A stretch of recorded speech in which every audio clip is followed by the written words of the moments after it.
Hello, and welcome to Jason Cabin's Experience. I'm your host, Jason Cabins. I'm also CEO and founder of Cabin's HR. At Cabin's HR, we provide HR to companies with 49 or fewer people.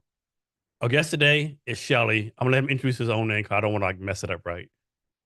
So can you introduce yourself real fast? Yes, hello everybody. My name is Pratap Jain.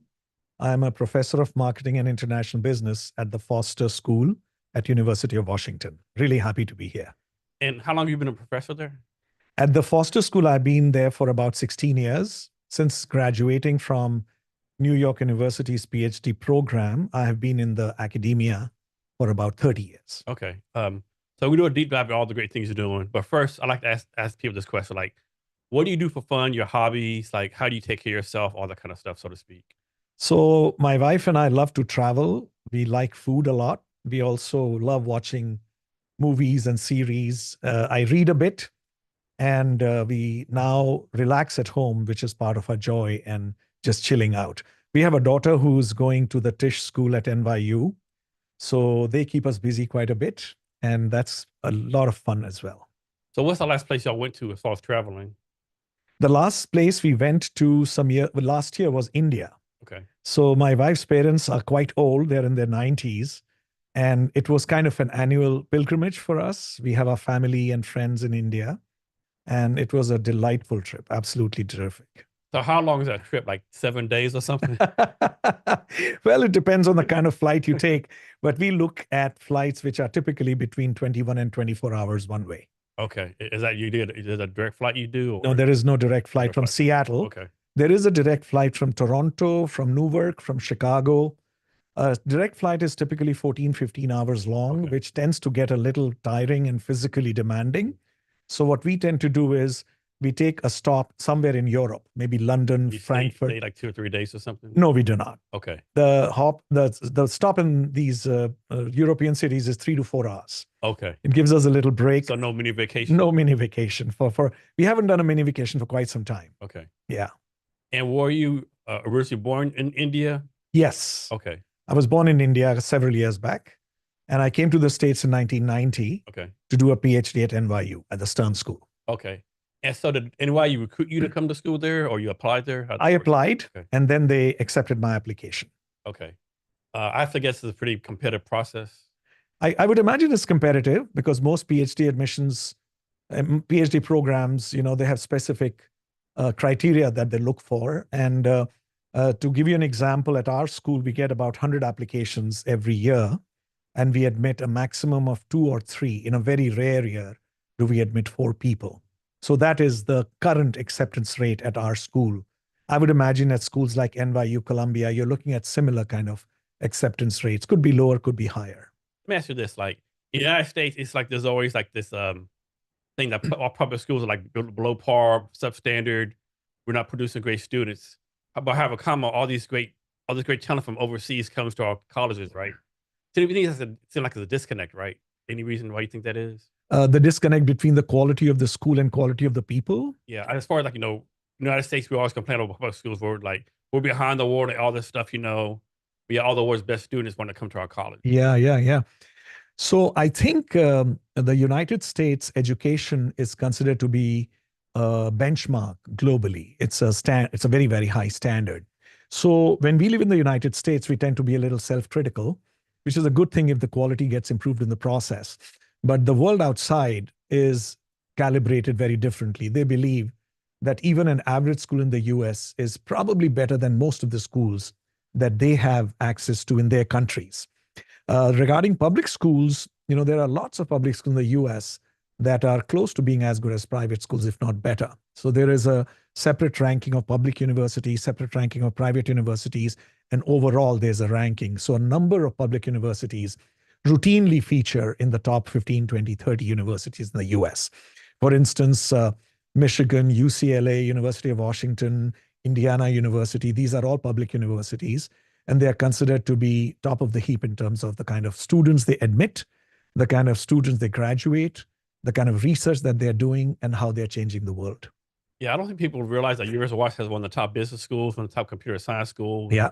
One of the top human design schools, and Yeah. I don't think a lot of people realize that. Yeah, University of Washington, in my opinion, is still a best kept secret not just in the world, but even in the US, even locally. Yeah. You find people are not aware, and could be one of the reasons is so many universities have the word Washington in their title. University of Washington, George Washington University, right. Washington State University, Washington University, St. Louis. Yeah. So there is a bit of probably a brand confusion, but UW, as we call it fondly, is absolutely the top of the heap as a university. So this might be an ignorant question, but is education in the United States the same as education in India? It's like basically like you get them from the classroom, you teach kids like different problems and stuff, how to solve them, or is it different? Well, I would say that if you were to do a categorization of, let's say, the top schools in India that I have taught at a few good schools in India. And if you were to do a similar kind of categorization in the United States, I think you probably find they're comparable to a large extent, but the median quality might be varied depending on the country you're talking about. I think the world's perception is that the US median quality is higher than the median quality of most countries on the planet. So that's my best answer to your question. But there are some great schools in India, and there are some, not great schools. And likewise, in the US, there is a pecking order in terms of quality perceptions. What is the other place in the US I've traveled to? Oh, in the US. Oh, God, that's a lot. US or overseas? Okay. Anywhere. So I've traveled quite a bit in the US, probably about 10 or 15 states. I'm just guessing here: California, Colorado, Texas, Arizona, New York, Connecticut, Indiana. That's where I was before we moved to Washington State, and Illinois, Tennessee, quite a few states. Virginia. Do you have any like favorite places you've been to before? So in terms of cities, I would say my favorite cities that I have at this point in time are three. And I'm not being biased here, but one is Seattle. I never realized Seattle could be such a beautiful and livable city when we moved here. The other one is Boston. I love Boston. And the third is San Francisco. Okay. Of course, San Francisco, there are lots of bad press right now about what is Seattle going too, through. right? Yeah, Seattle too. Yeah, I agree with you. But these are my three favorite cities in the United States. Globally, we've been to Norway. That's one place. That's on my bucket list. Haven't been yet. Norway's on my bucket list. I think you should go there, Jason. We did a cruise there, and we lucked out in terms of the cruise. Many people want to go to Alaska cruise or, Hawaii, and those are probably great cruises as well. But this was a real gem that we discovered. We did the country, Norway, from west to east around the boundaries of the country. And we saw lots of beautiful places, and it is just a delightful country. Were you able to see the Northern Lights on the cruise? No, we did not. Okay, man, that would be fantastic. That would be great. So here's one thing that I didn't realize maybe a couple years ago. Like, people don't realize how far North Seattle is. Like, I didn't realize like 2 years ago, like Seattle's actually farther north than Boston. Yeah. I had no clue. Like, I thought Boston, there's no way, but yeah, we're like. Yeah, we are right up there. We are right up there. So we are very close to Vancouver, and we've driven on that sea to sky highway from Seattle to Vancouver to Whistler. Some delightful experiences in life we've had. So do you have a bucket list place to go to next? Well, one of them is Greece. We want to do Greece. My wife wants to do Scotland. Okay. And we also want to do Iceland. Oh, wow. Okay. And one of my, bucket list places is Galapagos Islands. Oh, wow. I learned about that when I was a kid, and I heard about Darwin and, all the kind of good things that are going on by way of biology and research and evolution. I really want to go there. So, most Americans are like ignorant about across the world, right? What's some things about India that you think average Americans should know about? Or maybe a stereotype about India that's not true, or maybe is true? Well, I think the stereotypes are there for a reason. Many stereotypes are probably based on some biased or incomplete perceptions. I agree there. But many stereotypes exist because there is some data to support that stereotype. So having said that, I think there is a stereotype that India is a poor country. That was an accurate stereotype 40, 50, 60 years back. Today, India is not a poor country as we define poverty in terms of below poverty line. At one point in time, 60 to 70% of the population was below what was traditionally considered a poverty line. Today, it's no more than 30%. So the country has developed economically, industrially. There's a lot of, jostling for the sunshine on the global stage that is going on.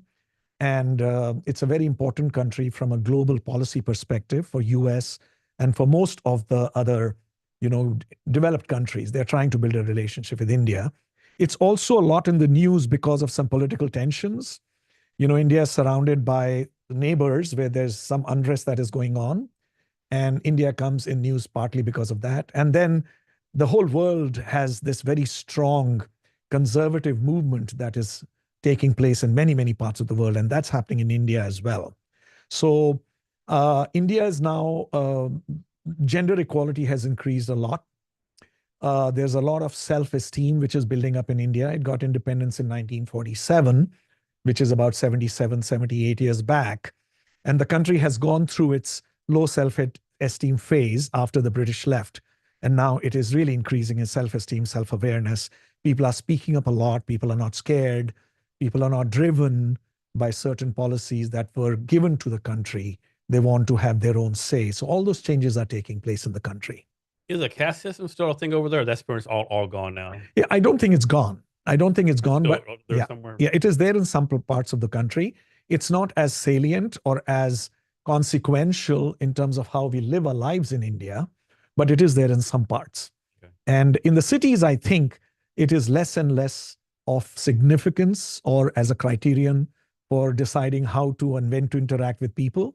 In some villages and rural areas, I would imagine there is still the caste system at work. Okay. And is Gandhi still considered like a superhero, so to speak, over India? Like he's still kind of worshipped as a national hero? Yeah, I would say that a vast segment of the country's population still considers Mahatma Gandhi as what we call the father of the nation. Okay.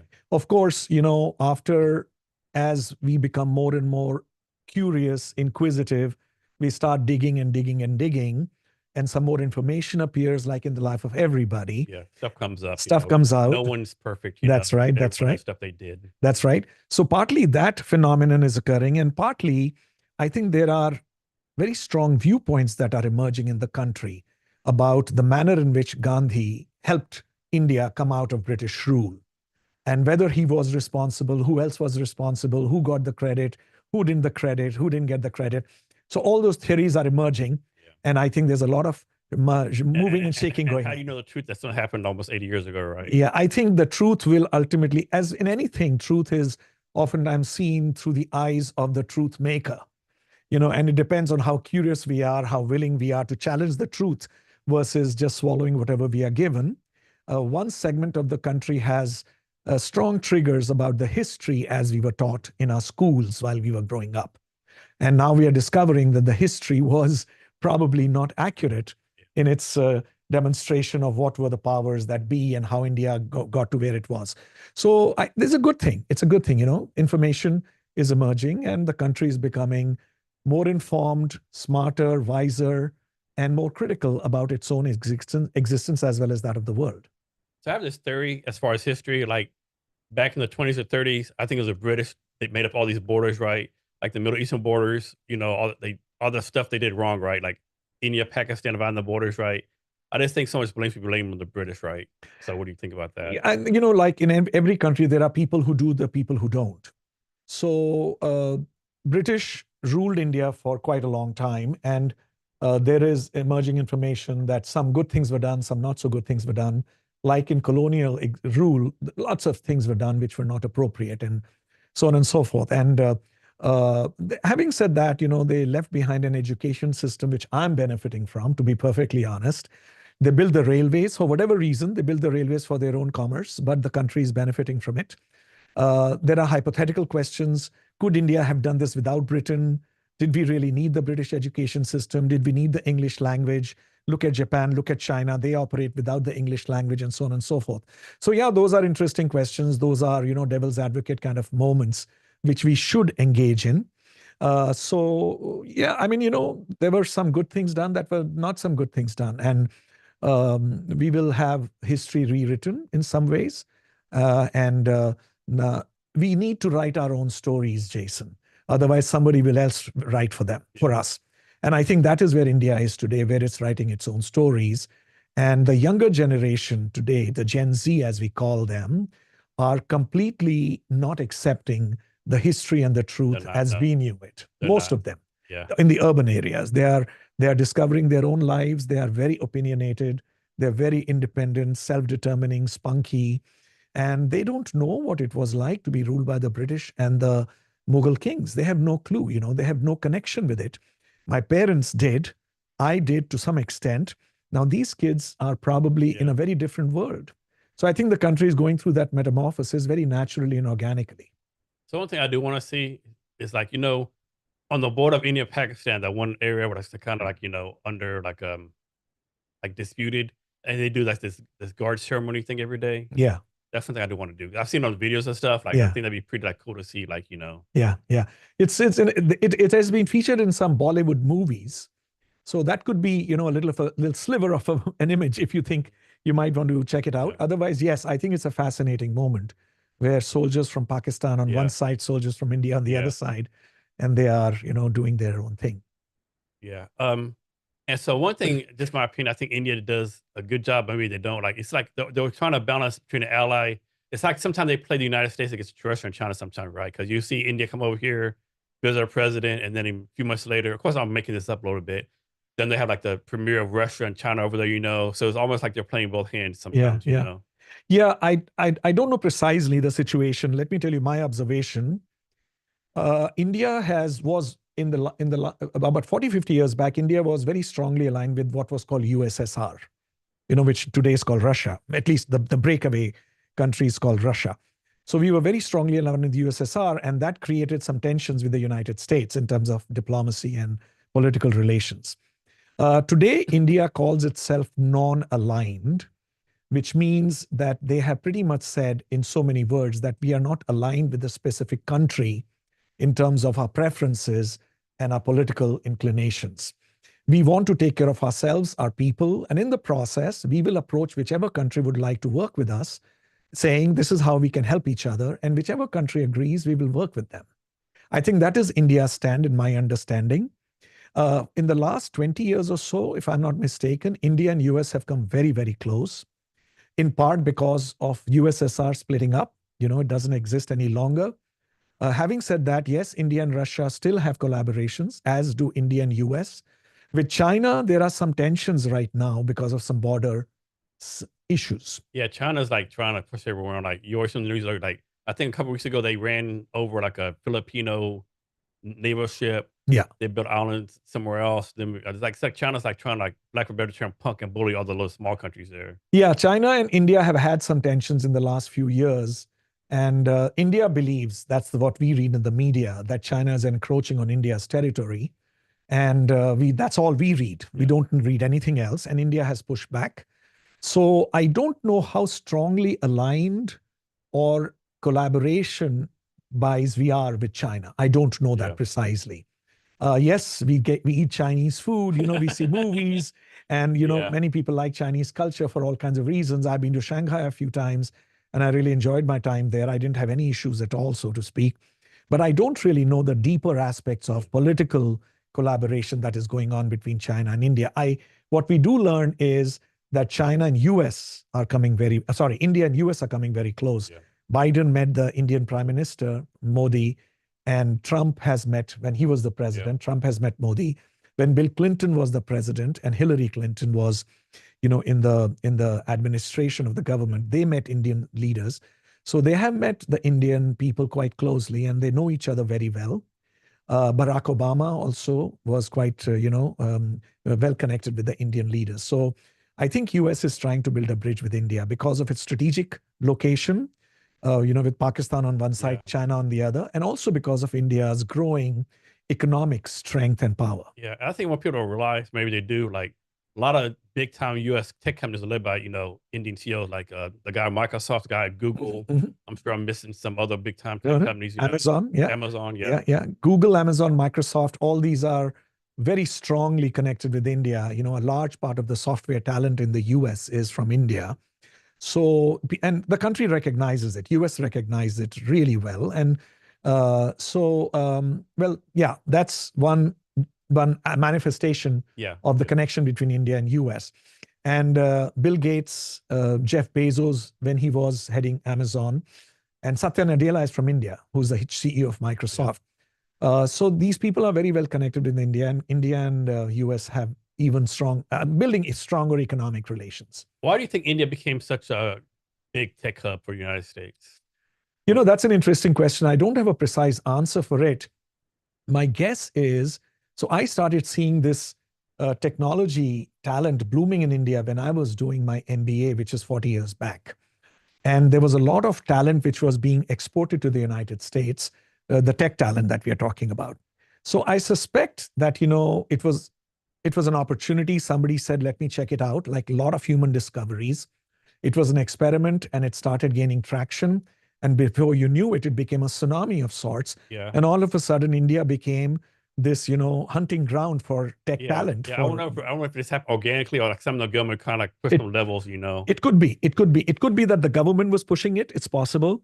And having said that, I would imagine to be able to see that there is this enormous ocean of an opportunity in the tech domain requires a visionary like no other 50 years back. Yeah. So yes, some of it has been supported with government incentives, for sure. The government supports it.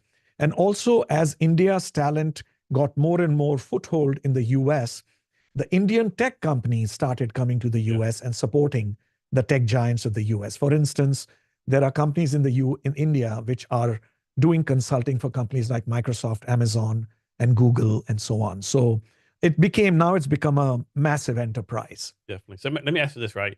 So in the U.S. news, you always hear about, United States, Russia, nuclear weapons, World War III is coming.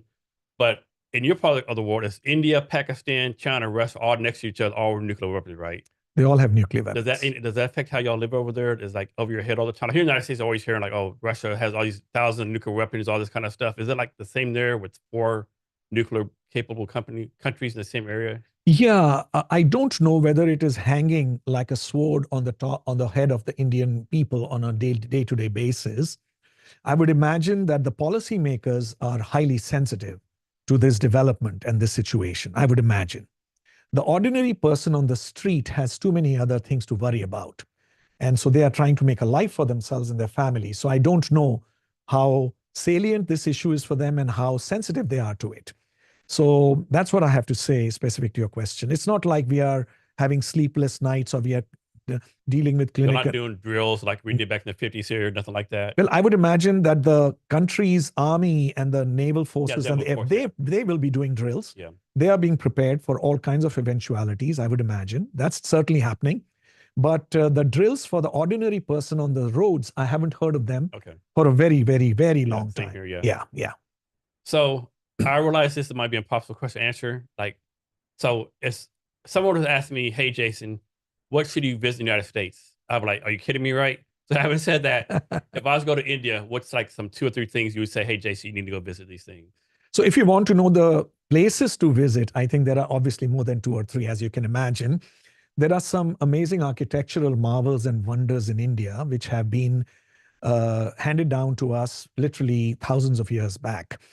Then, the usual tourist trap is the Taj Mahal. Yeah. And Taj Mahal is considered to be the monument of love, so to speak, because it was made by an emperor for his wife.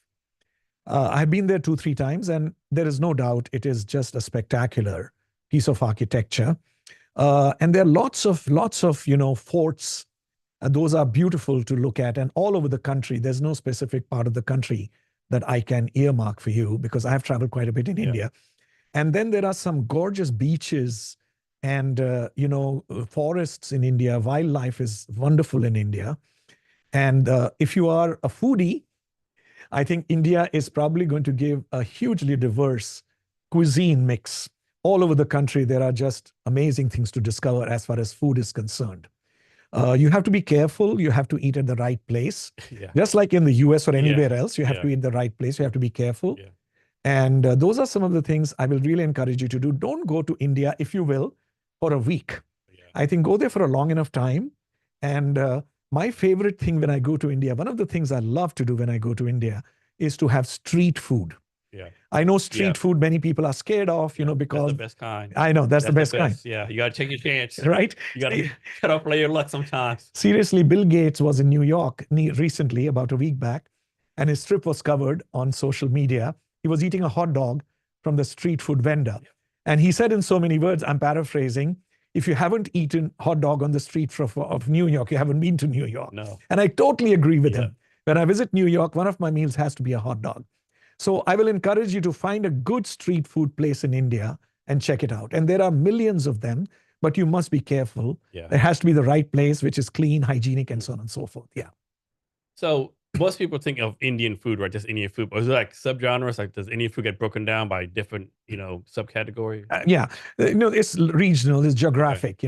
As you move from north to south, east to west, you have this amazing treasure trove of dishes which are so different from each other. The main courses are different, the snacks are different, the desserts are different, the way they are served is different. So I think there is a lot of variety and and even within the north, for instance, the state of Punjab, which is the farmers, known as the state of the farmers, has a very different cuisine than the state of Kashmir, which is, on northern India. Kashmiri food is extremely different from Punjabi food.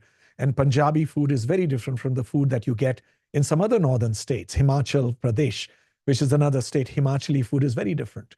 So every state has its own culture, its own, traditional clothes, their own ceremonies, their own food. So yeah, the short answer is extremely diverse. So how Americanized is the Indian food we have over here? Some of it is Americanized. I don't think all of it is. We've tried Indian food in a lot of different places. And some of it is what we call authentic Indian food. we are reminded of the taste in India. Some of it is probably a little Americanized in the sense that the spices are different, the look is different, the way it's served is different. But we haven't found the food to have changed in its basic texture and its basic character. It's still pretty, resonant of what we are used to when we go back home.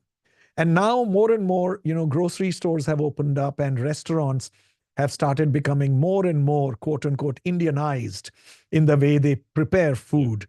So we have never felt that we miss home food too much. Sometimes we do, but for the most part, we are quite happy with what we get served in the US. Do you and your wife have a favorite Indian restaurant here in the Seattle area? Well, we have a favorite Indian restaurant. There are two now. One is in Renton. It's called Naan and Curry. And one recently we discovered is in Des Moines, Washington, which is called Kanishka. Kanishka was a king, so it's called Kanishka. It's just recently opened about a year back. And the way they prepare food, the way they serve food is very, very nice in terms of how we expect Indian food to be cooked and served. These are the two that come to my mind. But we've eaten at a lot of good places which are not coming to my mind right off the bat. Nice. Okay. Moving on. So what is consumer psychology? Consumer psychology is a domain of science where we examine how do consumers process information, how do they make judgments, and how do they make choices when it comes to purchasing products and services. So that's what consumer psychology is traditionally known for.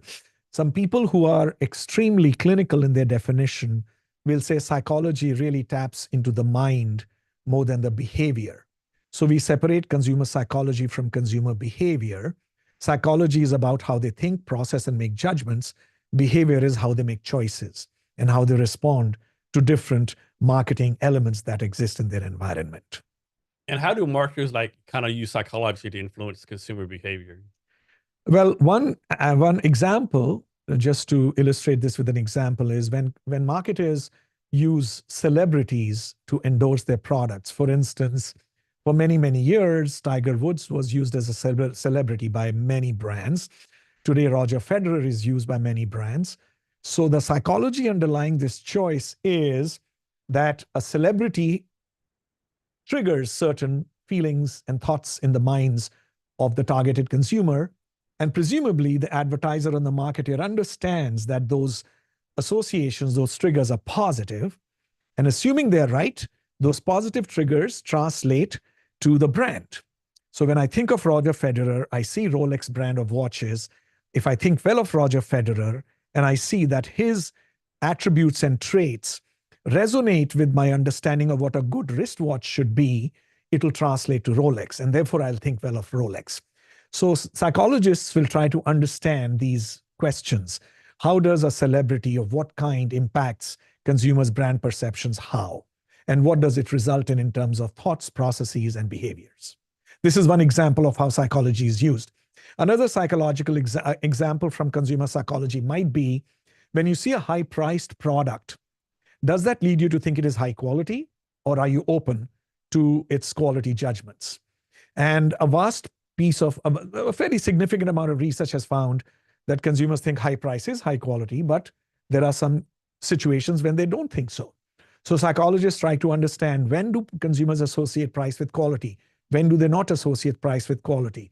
And this learning enables marketeers to decide how to price their product to some extent. This goes into one of the elements which they use to understand pricing.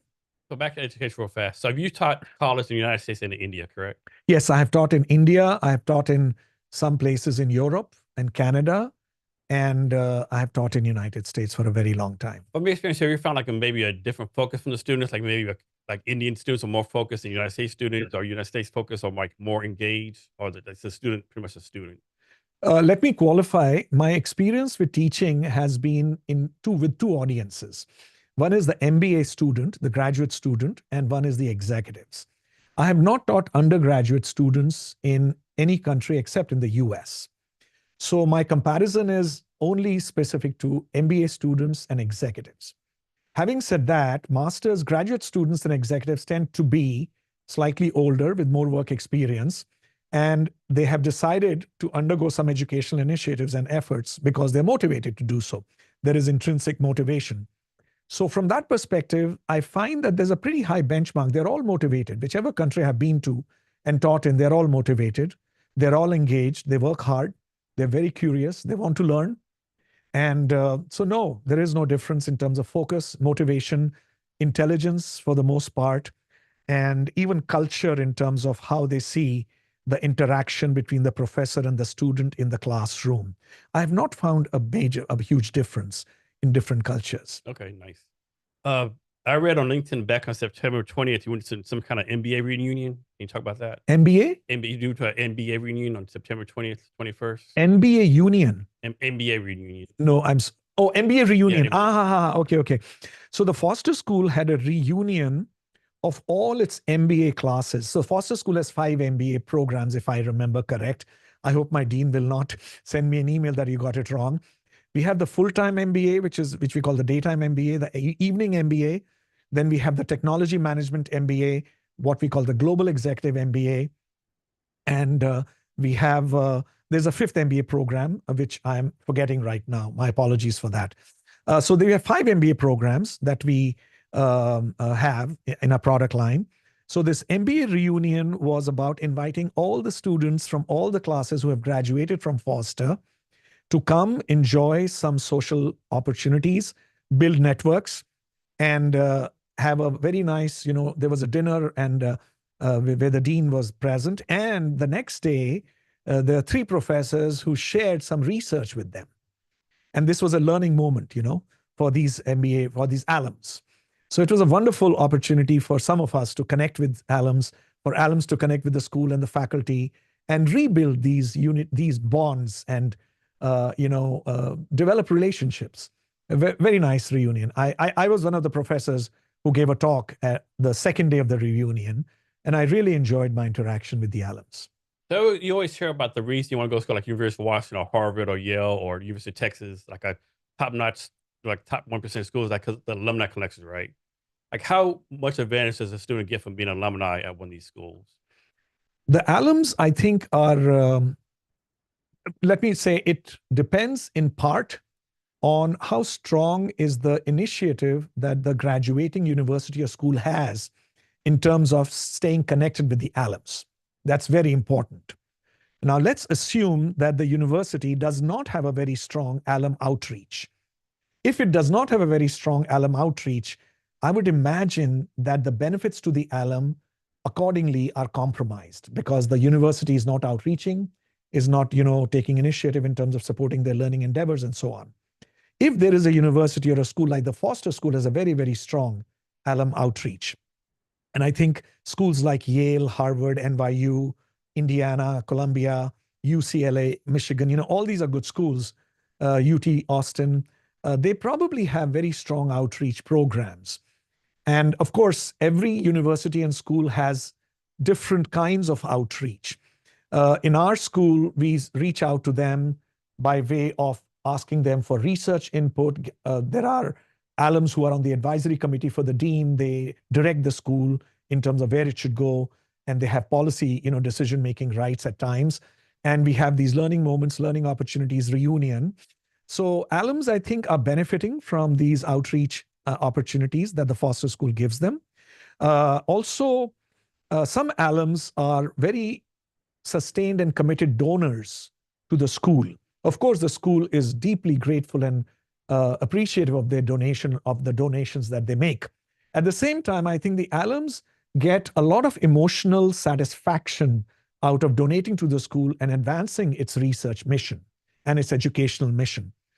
So I sometimes contribute to the universities and schools that I graduated from. My wife and I do our joint contribution. And it is a moment of great joy for us that we are able to support the education initiative. We are not getting anything clinical out of it by way of any material benefit. It's more a feel-good benefit that we get out of it. But I think that is an opportunity which we really respect and are grateful for that our schools are giving us. So the alums have a potential, a lot of opportunities to enjoy the benefits from the outreach. Now, are you still more of a teaching professor, or are you more on the research academic side? I'm more a research professor Okay. who has a specific teaching load. So I still do research. I still publish research. And that's the nature of the job that I have at the school. Okay. So what does that mean? That you have to do a certain amount of research per year, or you have to produce a certain amount of peer-reviewed articles? What does that mean to be? Yeah. To do that? So a research professor at my stage, so I'm a full professor, I'm a chaired full professor. So usually people at my stage have already carved out a research path for themselves if they are still active in research at this stage of my career. So I've been out of the PhD program now for about 30 years. And I'm still active in research. I still have a pipeline of research projects because I love and enjoy research tremendously. Do you pick what you want to research, or, Yeah. the school tells you? No, I pick the research topics that I enjoy working on. Now, the school has incentives for publishing research in specific journals. So those journals are considered to be the top journals. That's what gives school equity, research equity. It gives school research visibility. However, at my stage of my career, because I am where I am, I'm not beholden by those journals in a clinical way. Having said that, if I don't publish in those journals, those incentives don't come to me. Okay. So the school will give me sometimes financial incentives, sometimes recognition, all kinds of good things come to people who publish in those journals on a consistent basis. And I'm still publishing in those top journals, but I also publish in journals which are not on the school's list of top journals. Because I enjoy publishing there, sometimes it's very hard to publish in these top journals. You go through the review process and you've spent a couple of years working on a research project and the journal says it's not a good fit for us. So you don't want to waste that effort. You find as good an outlet as possible for your work. So I follow those kinds of, more personally motivated efforts and initiatives. I also published a book recently with my wife. The book doesn't quote unquote count as part of scholarship as far as the university is concerned, though it is recognized as being active in the intellectual space. The school recognizes that, and the school appreciates whatever, coverage and visibility we get and the school gets as a consequence of publishing that book. Let's say someone goes out, they publish an article in one of the top journals, right? And let's say 4 years from now, whatever they said is proven wrong. Does that make that original author look bad because he didn't do research, or you just say, hey, things change over 3 or 4 years, or? Yeah. So thank you for that question. It is always something that we academics are thinking about. We're kind of sort of walking on eggshells, so to speak. So if your research is challenged, there could be types of challenge that your research faces. One type of challenge is that your research was flawed fatally, which means I'm guessing that has to be a pretty bad That's thing. a bad association. You don't want that. If you've used bad methodology, bad theories, in the worst case, you have actually violated the classic academic standard and you have not reported the truth. You've actually made up the data or the story. Then in some cases, we know that their careers are over. In some cases, where there was a professor who was found to have done this repetitively over 30, 40 papers of his. So yes, there is a mechanism where your paper is retracted and it becomes public knowledge for eternity. Your name will be on that website, papers retracted. And I have to imagine that academic circle is kind of small, right? It's not like there's like billions of people who are academics, or have a pretty like, small group of people. It is a small enterprise. Uh, so in the marketing field, which I'm in, I would say, of course, there are thousands of professors all over the planet. Having said that, I think there are probably, and I may be wrong here, 2,000 to 2,500 of us who are publishing research in the top journals, who are publishing books, who are teaching at good universities, and we connect with each other at some point or time or the other. We meet at conferences and so on. So it's a very small community. You think about it, just 2,500, 3,000 of us on this planet who are, driving knowledge and marketing, so to speak. And again, I stand corrected because I'm sure my colleagues will send me an email who are listening to this, and I'll be happy to receive their criticism and pushback. So yeah, it is a small community, and sometimes your research is called out. So another case is when your research is called out, not because it is fatally flawed, but because science progresses. Today we believe X. Somebody says, X is true only in some circumstances. Under other circumstances, Y is true. So that is not, sort of a death knell for the research which published X.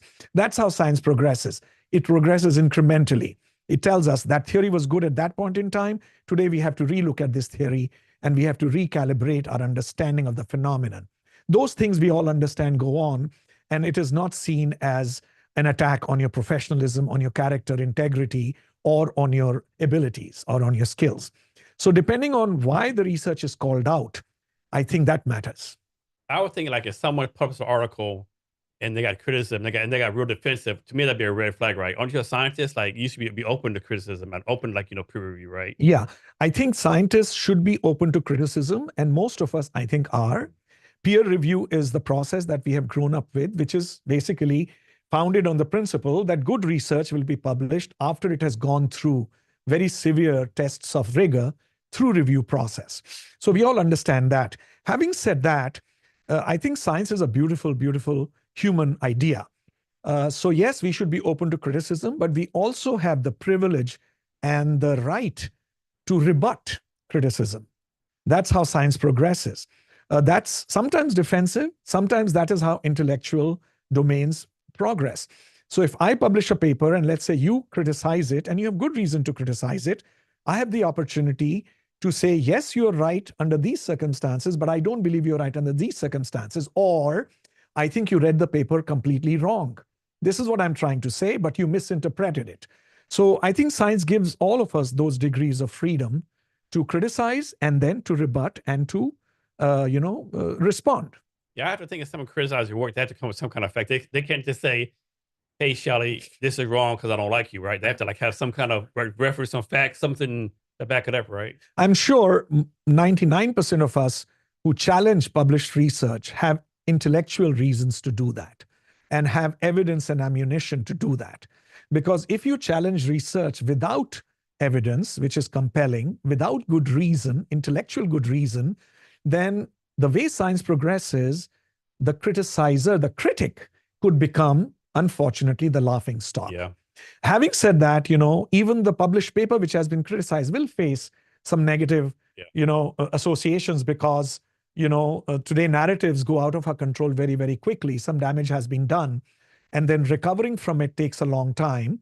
But all these opportunities I have seen play out in our field, and all of them are very relevant, aspects of our profession. So these journals, do they pay you to put stuff in their journals, or this part of your job you have to do as a professor to yes. put in there? Some of them ask for payment, some of them don't. And so that's the short answer to your question. Whether the payment is a signal of quality, whether the journal that asks you for payment is incentivized to make money and therefore they will publish anything, and therefore the quality is suspect, that is a theory some of us have espoused. I don't know what the truth is, to be perfectly honest. So I will hold my judgment on that. So let's go for January 1st, 2025.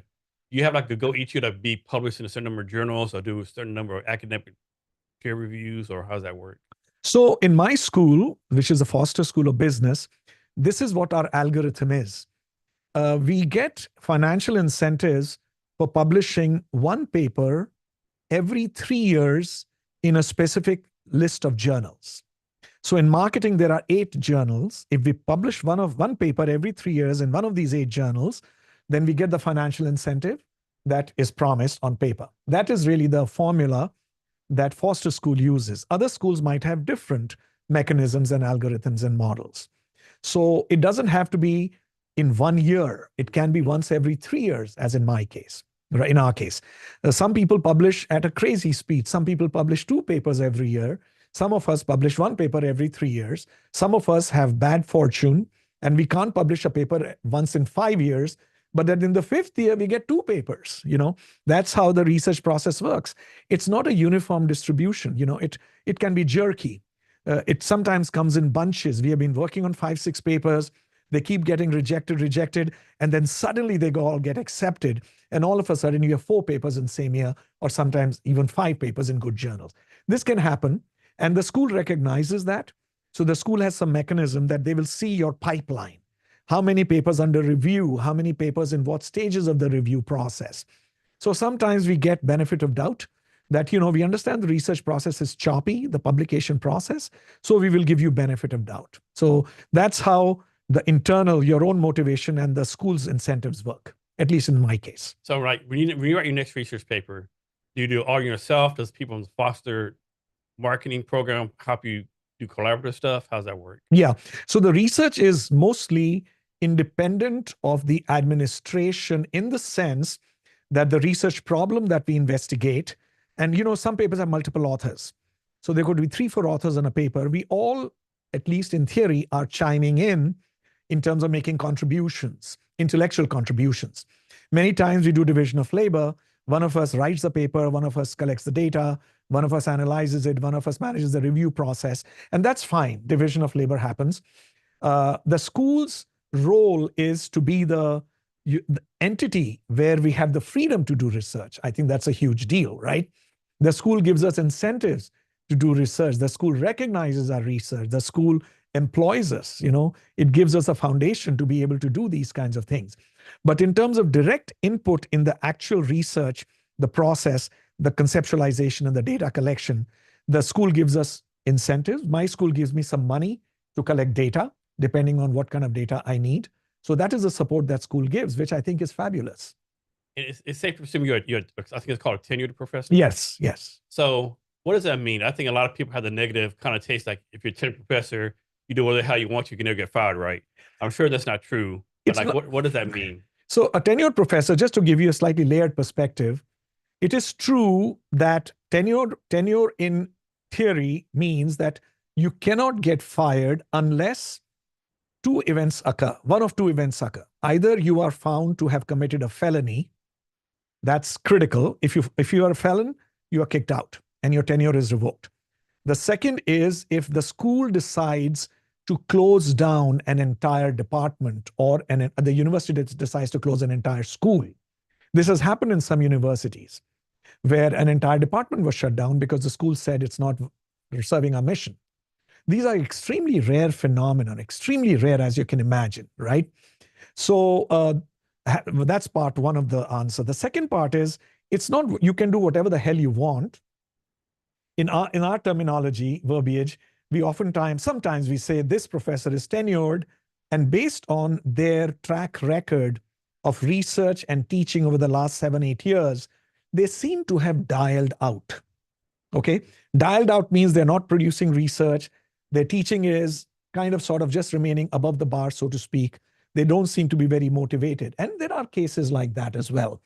But the universities that I've worked in, Jason, those cases are few and far between. There have been 1 or 2 or 3 cases, I can tell you, but very, very few people have dialed out. By the culture and the DNA of the schools that I'm at are such that they are very highly research oriented. I'm sure they're competitive. They're very competitive. Yeah, they're competitive. And for some reason, the mechanism is that the people who join these schools are intrinsically motivated to keep pushing the boundaries, to keep publishing research, keep doing well in the classroom, contributing to the university by way of doing committee work, administration. So all of us are kind of we come with a similar DNA. Yeah. And on occasion, when the DNA is in conflict with this expectation, once in a while, the professor goes through the process, goes through the motions, and we call you retire as a terminal associate. You got tenure, Yeah. and then you pretty much decided, this is all I want to do. And I'm not making judgment about anybody's life choices, right? The university is giving you that opportunity and that privilege. You've taken that privilege, you made the tenure cut, and now you've decided, I've got other things in life that I want to do. And I think as human beings, we should have that freedom to make a decision for ourselves. People like me are still very engaged in research, very engaged in service and teaching, probably too engaged. I keep running around all the time and doing things that I enjoy doing. But yeah, so that's the long answer to your question. But it's not that they can do whatever the hell they want to do. Because to be perfectly honest, in a very intense research university like mine, you can become a terminal tenured associate, but I don't know, and I may be wrong, I don't think it brings you a lot of happiness. Because you see people around you doing all kinds of things, right? You're publishing research, you're doing great teaching, you're being asked to do this, that, and you are not being asked to do those things. So you feel a little excluded, and nobody's doing it because you should be excluded. You're being excluded because you have not, raised the bar, so to speak. So I think that is the mechanism which keeps us all the time engaged and excited about what we are doing. So I'll probably answer the next question the wrong way. But when you were teaching, were you able to, how quickly were you able to say, okay, this student's like kind of brilliant. This student needs a kind of brilliant. This student, like, man, I got to help this person out more. Like, how quickly were you able to like decipher your different students' like skills, talents, as far as like? That's a great question. I'm so sorry. I do not have the magic lens to tell you that I can figure out which student is going to become a world changer and which student is going to just dial out in life. I can't predict that at all. I go into a class always saying every student here is going to change the world. What can I do? How can I serve as a bridge to help them from getting from point A to point B? I have to go with that perspective.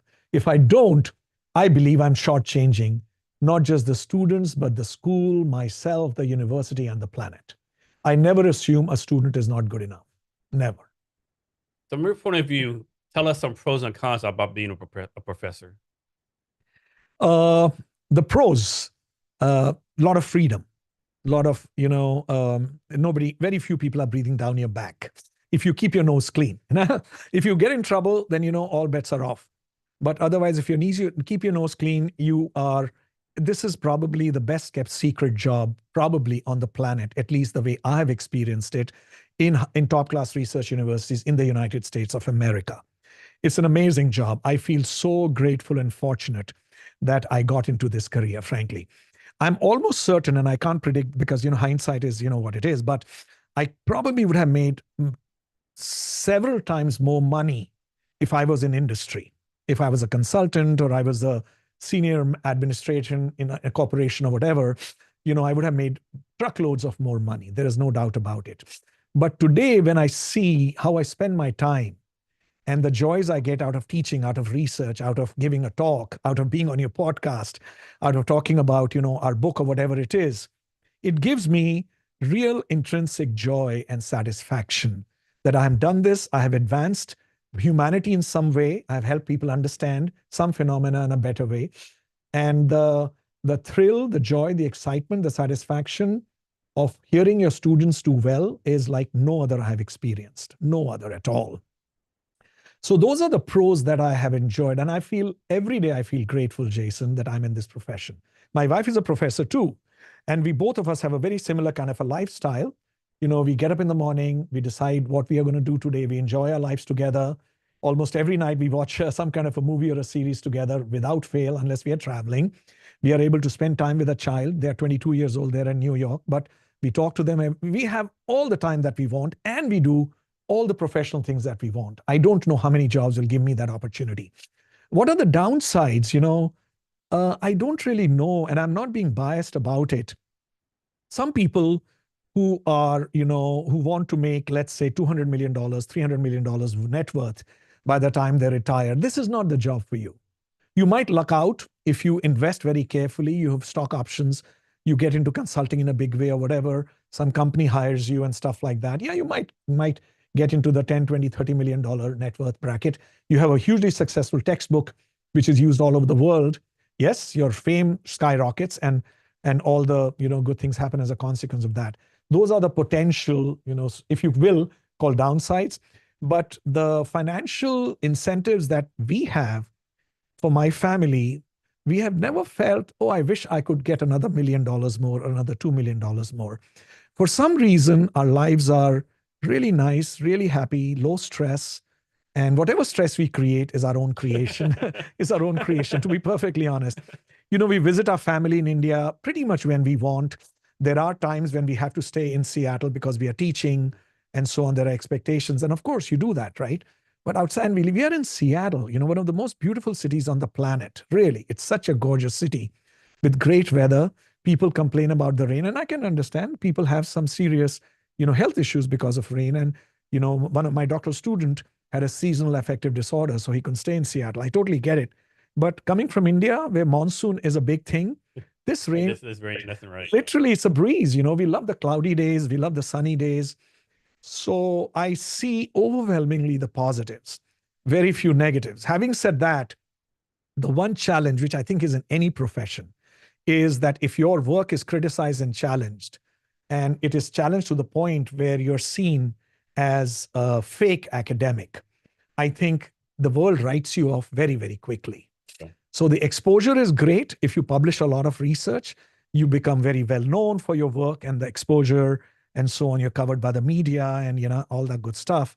You're seen as an intellectual, and that brings respect with it. That really does. When I tell people that I'm a professor at UW, I can immediately see the way they look at you, it changes, So you get a lot of respect, but then it comes down pretty rapidly if you have not played by the rules of the game.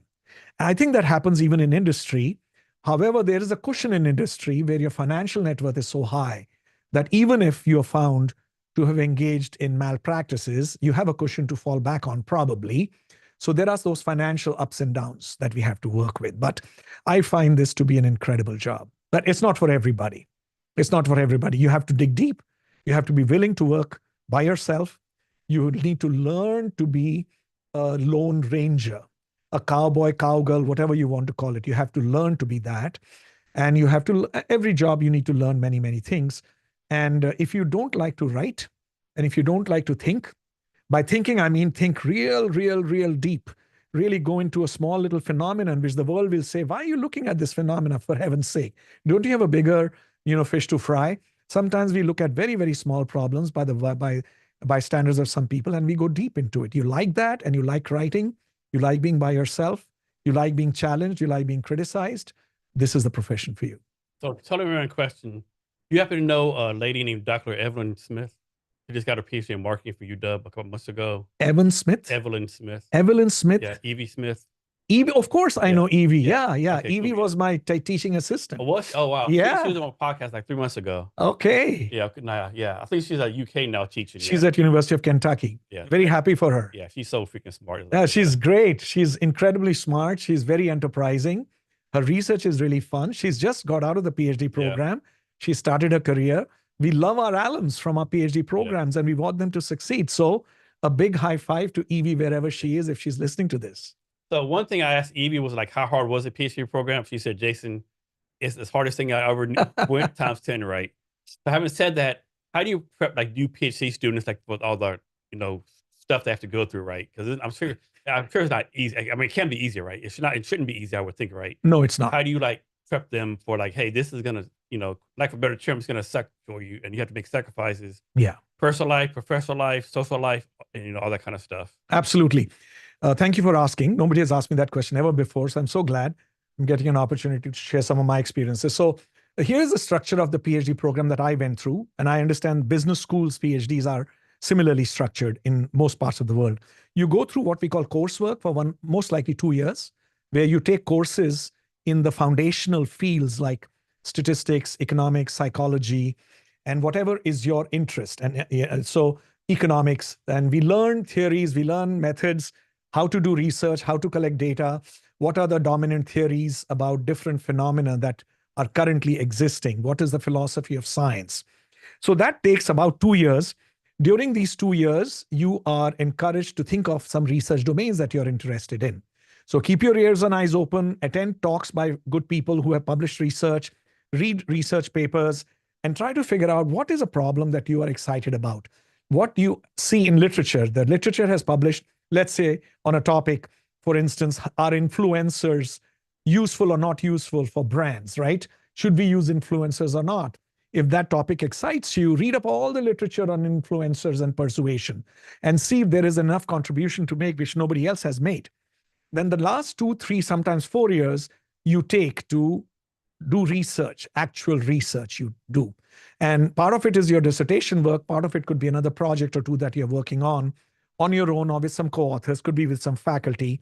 And I think those are the 3, 4 years when the rubber starts hitting the road and you start developing, neurons start firing in a different way.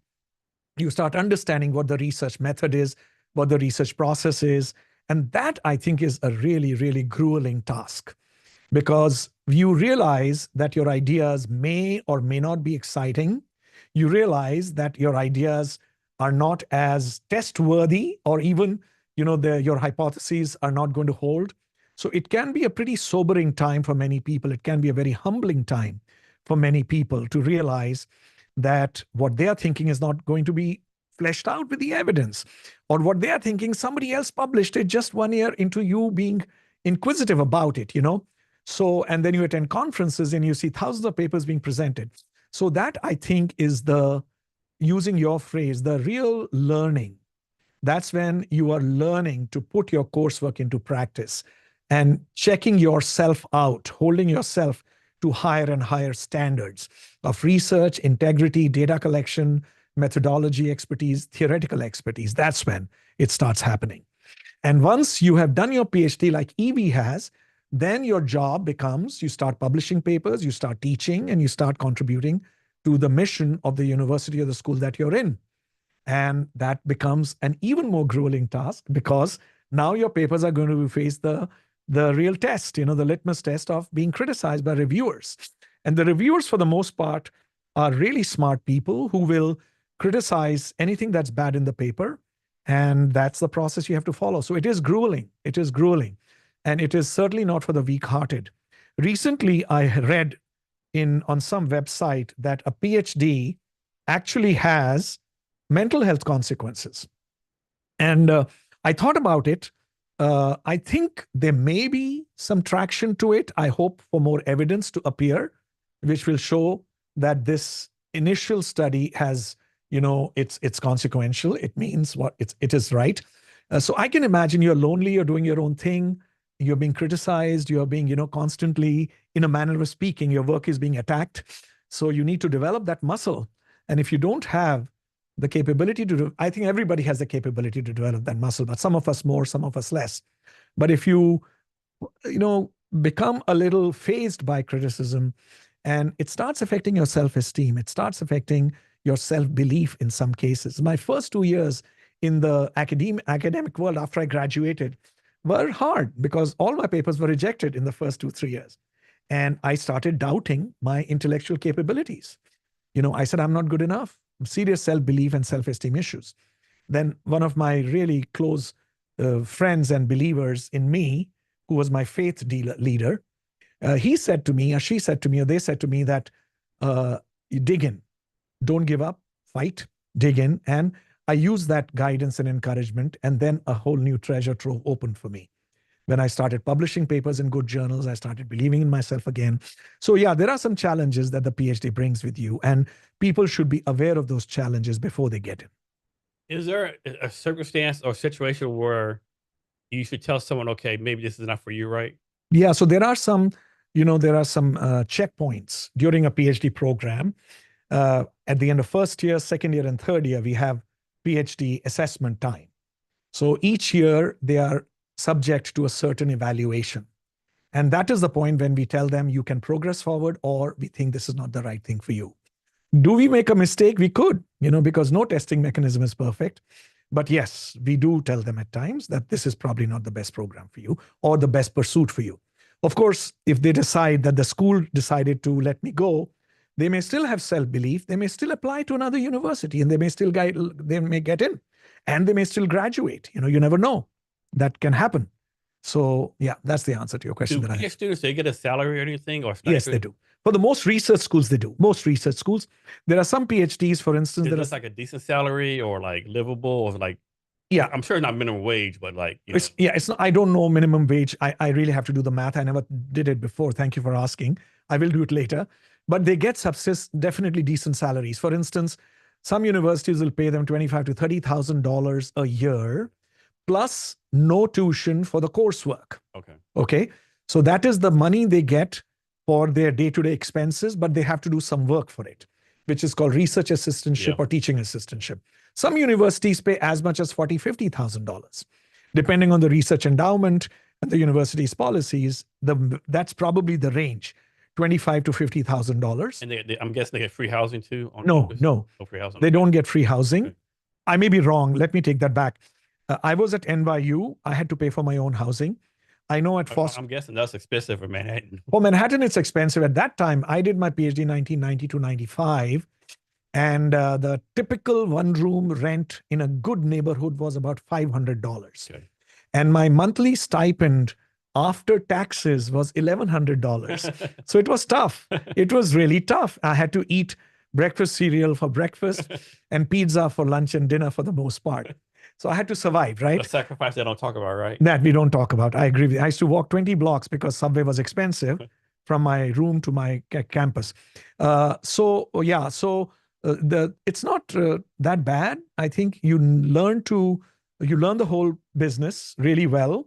And some people cynically call it cheap labor, because if the student is doing research assistantship or teaching assistantship for which they are being paid, the professor with whom they are attached gets the work out of them. But I don't think it's cheap labor. I think they're learning a lot.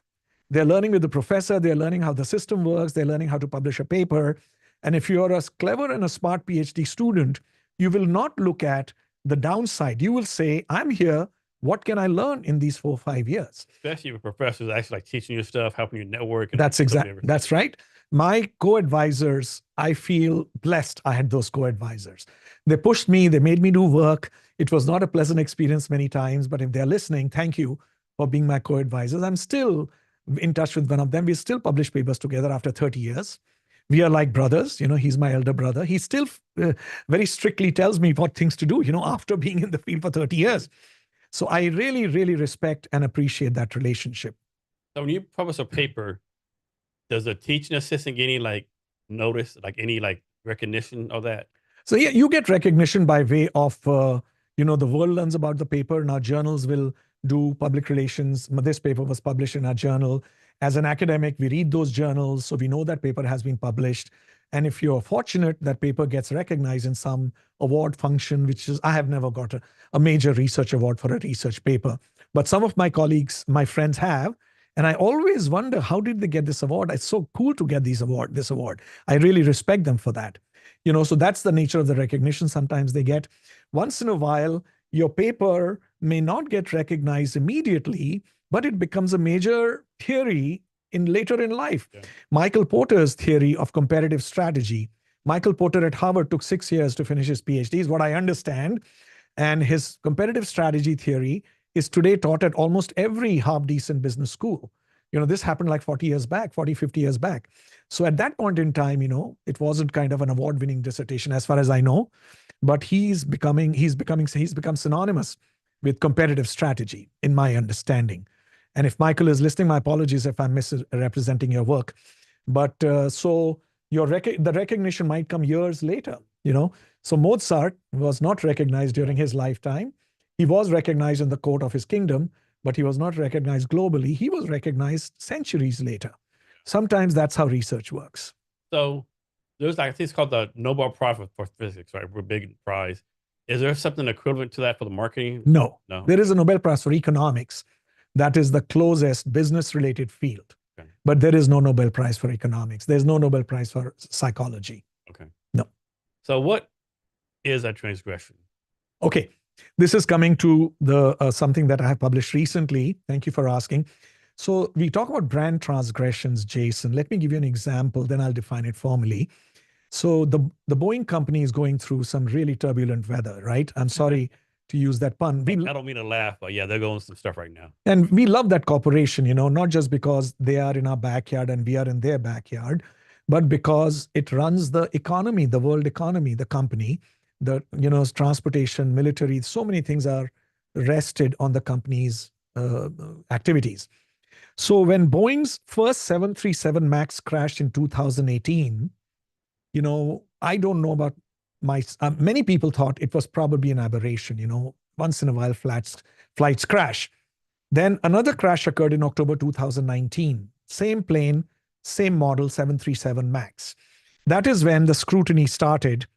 And over the last 5 years, what we understand is that it has become pretty clear that the contribution to those crashes probably lay in Boeing's internal production and their overall corporate strategy. That's what we understand. So a transgression, this is an example, just to give you a sliver. A transgression is defined as a brand violating an implicit or explicit expectation from one or more of its stakeholders. So in the case of Boeing, the expectation was that their planes don't crash. When they do, maybe one off, but when two crash, then what is the company doing about it? So one thing is a transgression. Another transgression happened again in 2019 when Starbucks, one of their Philadelphia outlets, there were two black customers who were young customers in their 20s. They were sitting and a barista asked them multiple times, what would you like to have? And they said, we are waiting for an associate. And the barista, after some time, called the cops on them. I remember that. You remember that? I remember that, yeah. And they were in prison Definitely for a few hours. Definitely a bad look. Yeah. They were in prison for a few hours. And that is a major transgression because you are, all kinds of possibilities emerge in terms of why the barista did what the barista did. Then there is the famous case of Volkswagen emissions cheating scandal. Yeah, I was asking about that later on, yeah. That was in Germany, but it had global implications, right? And then there was the quote-unquote transgression in China when Dolce and Gabbana, the famous Italian brand, they released some ads which were perceived by the Chinese people and those who saw them the world over as sexist, misogynistic. So that's what a transgression tends to be, where a company engages or either knowingly or unknowingly in some activity which creates a perception that it has violated some norms of behavior. And that's one. The second thing is the transgression should have caused some pain or hurt. If it didn't cause a pain or hurt, many people won't even bother about it because it didn't matter to them, right? But if it causes pain or hurt, then it becomes a serious issue that the company has to address. So the second part of that's the answer to your question. What is a transgression? So transgression is a transgression from the point of view of the company, the employee, the public in general. Other stakeholders, the regulators, government, the shareholders, anybody could be impacted by the transgression. Yeah. Okay. Yeah. So let's talk about the VW one, right? Because I remember that recently. Okay. I was doing research for the interview, and I thought about VW, and it happened to be in your book too, right? Yeah. I remember we were like, VW did what? Because you would think that that'd be the last company to do it, right? You're a German-based company, you're known by safety engineering. Like, why would you do that for? Yeah. And they tried to hide it for a little bit too, didn't they? They hid it for quite a long time until they couldn't hide it anymore. Yeah. So this is what we understand, how the case unraveled. Internally, we understand that Volkswagen was under pressure, either of its own making or because of competitive reasons, to increase their sales in the United States of America. And US has very strict emission standards for automobiles. So off subject, I was stationed in Germany like a total of 4.5 years in the Army. And they're like all eco-friendly, climate. So to me, I don't know. To me, it's surprising that the German standards for emissions are not higher than the United States, right? Yeah. To me, that doesn't make any sense. I don't know the German standards, to be honest, relative to US standards. So what Volkswagen, in their wisdom or lack of it, what they did was they installed what later came to be known as emissions cheating devices, which reported emissions lower than they actually were. And this was their perceived, way to get through the regulation in the US, hoping that this will lead to greater sales for their brands. over the years, it was found out that about 500,000 cars had these emissions cheating devices installed.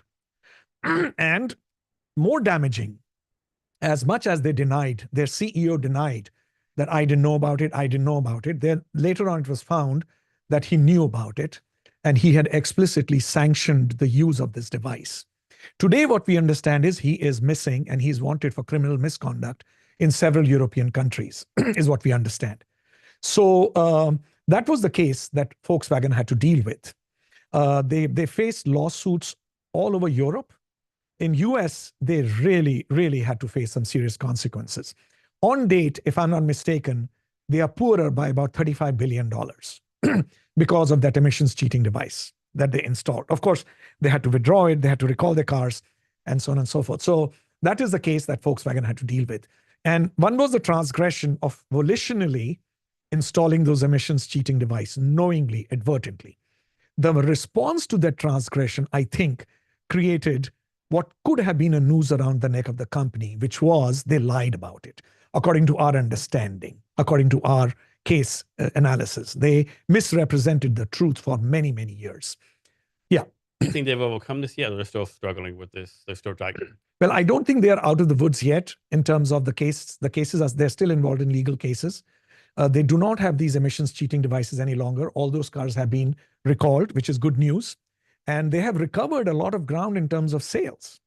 Having said that, I think their brand is still tarnished. It'll take several years before the brand association of being a company which installed emission cheating devices will go away. It'll take some time. So there's a question for you, and this probably wouldn't be ethical to do, but like that did happen like in 2013, 2015, right? 2019. 2019, yeah. Oh, okay. I thought it was like 2015. So I correct myself. If I'm wrong, I stand corrected. Okay. Well, it was pretty recent, right? Yeah, maybe 2015. So like, 16. how come like, I'm not saying this right thing to do, but I'm thinking if I'm the CEO of BMW, hey, do an ad, compare me to, Volkswagen. We don't cheat, we don't do these things, right? I mean, that's probably not done in the industry, right? Yeah. No, great point. We see that in politics, right? We see today in politics, one candidate says, this candidate has a criminal record, Yeah. So it's done in politics.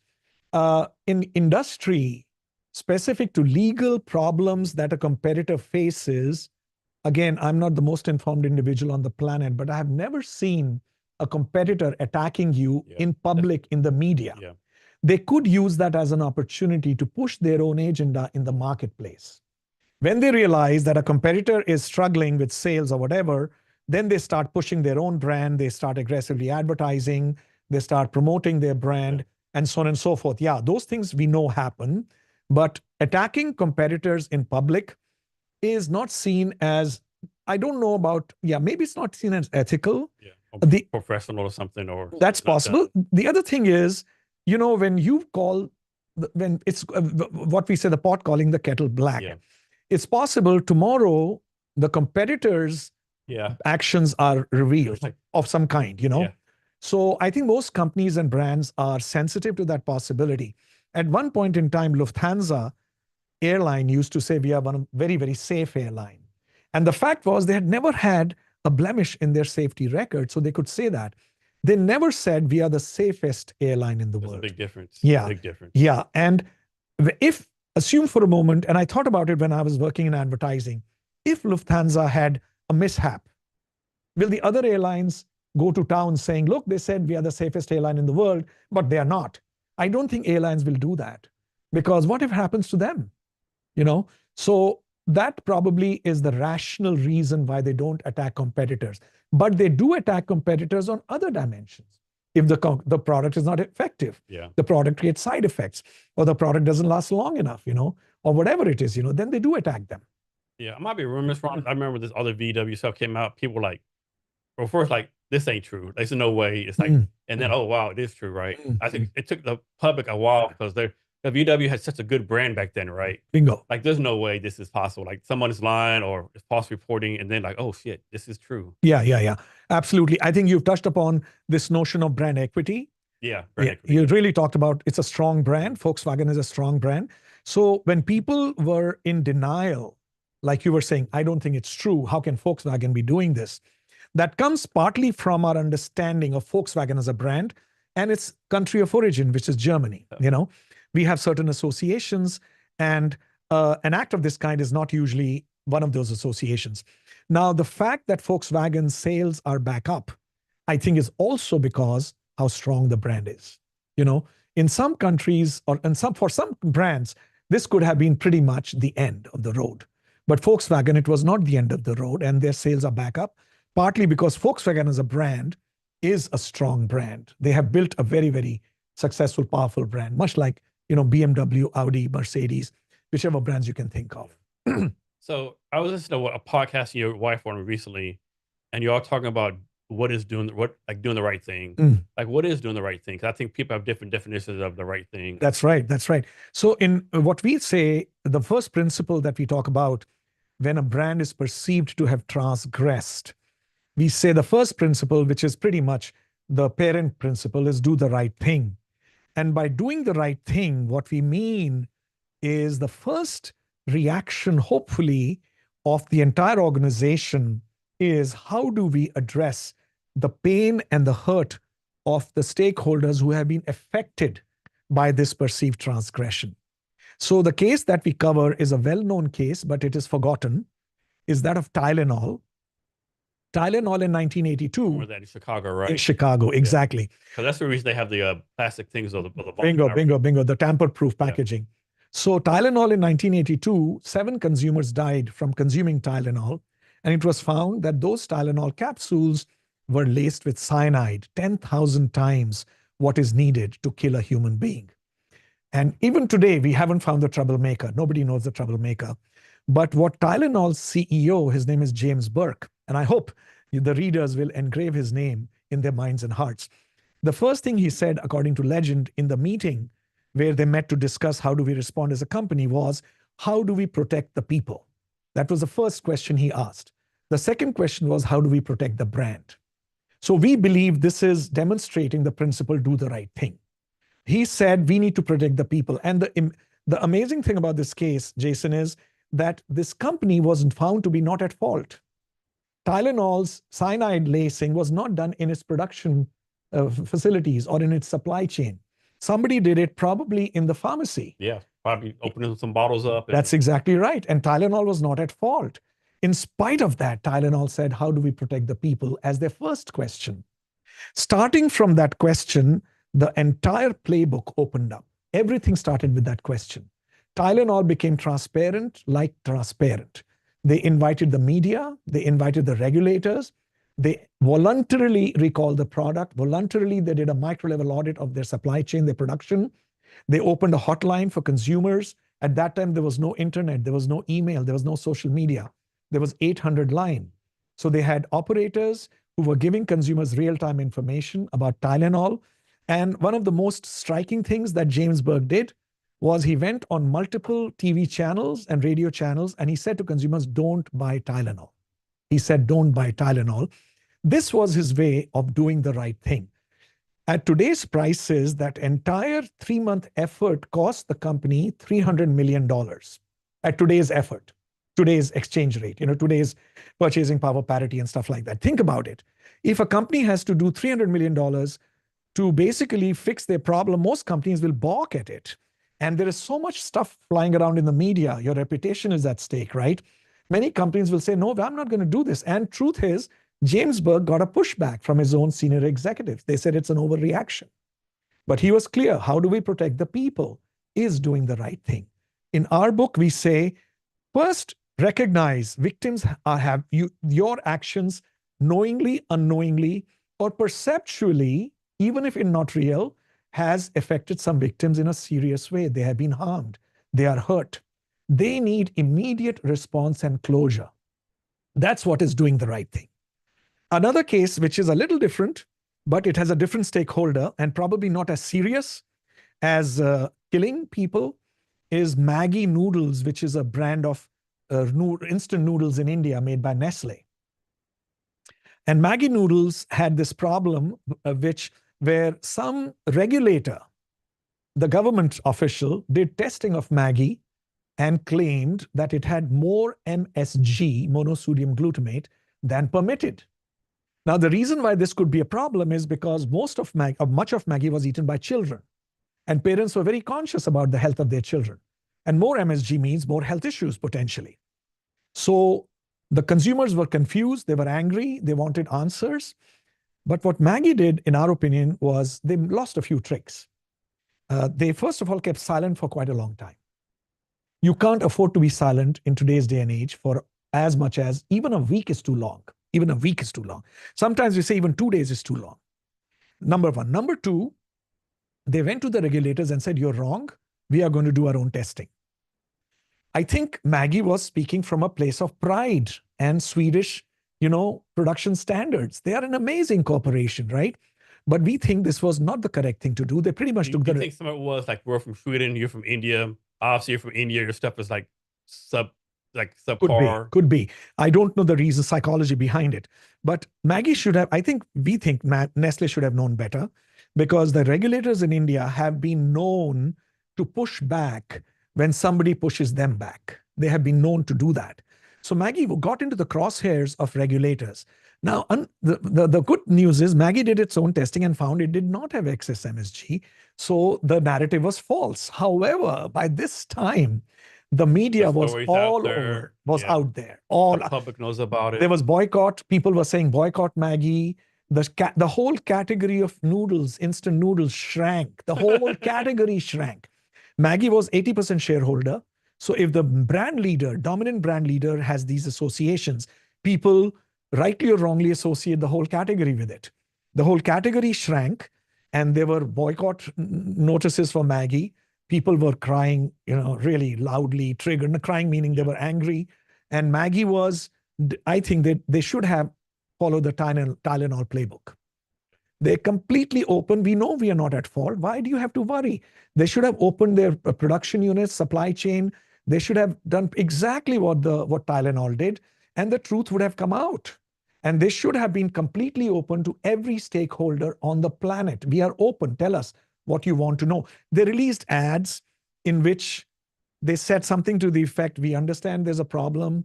We will be back. We know you're missing us. So it was almost, some people read this as, I don't know what. It was not appropriate. It was manipulative. Some people felt it was manipulative. I love the brand. I grew up as a Maggi brand consumer, So I was very sad to see how the whole plot unraveled. It took them almost 5 years to get to what their current share is, which is 65%. Even today, they're not an 80% shareholder because the narrative went out of their hand. They responded slowly, and they did what we think they should not have, which is got in the crosshairs of regulators. So the Tylenol case gives us a wonderful example of how do we protect the people. Maggi, I think, is an example of how not to respond when you have a transgression of this kind, even if it is not your fault. So we belabor this point in the book. You may be right, but the narrative is going out of your hand. Today social media takes on its own life. Oh, yeah. People blog. There are podcasts. There are 8 to 10 million, 8 or 80 million podcasts all over the planet. Some of us are hearing this story, and many people are hearing another story, and people are making their own judgment. So I think the brand will be smart to say, this is, even if you're not at fault, we need to do something about it and do really, really fast. So the book lays out doing the right thing as the first principle. And then there are 7 other principles which are rooted in doing the right thing. Once you are completely on board with this idea, take care of the victim's pain and hurt. You don't have to say we are wrong, because you're not wrong, probably. But you do have to say, we are sorry you are hurting. We regret you're going through this. We will get to the bottom of it. Please stay tuned. But if you just stay silent, you're literally someone else takes the narrative. Someone else takes the narrative, and the problem has now gone way over your head. Another case we talk about is Starbucks, the Philadelphia case that I talked about earlier. It was a classic case of how the company responded brilliantly, to our knowledge. As soon as this incident happened, the next day, the CEO flew to Philadelphia, apologized 6 times in various forums, met these 2 young customers, apologized to them, apologized to the whole Philadelphia community. 6 apologies from a CEO, 6 apologies, that there's some lesson in it, right? So number 1. Number 2, They settled in private with these two consumers. They settled in private with the Philadelphia city of Philadelphia. Then they did what we think was the most effective step that they undertook, which was they closed all Starbucks stores. I remember that. 8,000 of Across the them world, right? across US It's US, for a week. I remember. It cost the company about $17 million. I think that was a terrific show of walking the talk, that we are saying respect, respect, dignity, dignity. We will do it ourselves. So it was a sliver of a demonstration of what kind of training is needed when these transgressions occur. And you can get caught off guard as a company when these transgressions occur. So you really need to train your people with, what we are talking about. All these 8 principles are critical, but nobody has a playbook. Companies don't have a playbook. They're pretty much, fly off the handle whenever such things happen. And many of them respond really poorly. We were so surprised how Boeing responded. We were so surprised how Volkswagen responded. We were so surprised how Maggie responded, Nestle responded. In today's day and age, you're not talking about in 1970, 1980. Yeah, like you said, all the social media stuff out there, you think they'd have like a game plan. That's right. That's right. But they don't. So from your point of view, what makes someone a great marketer?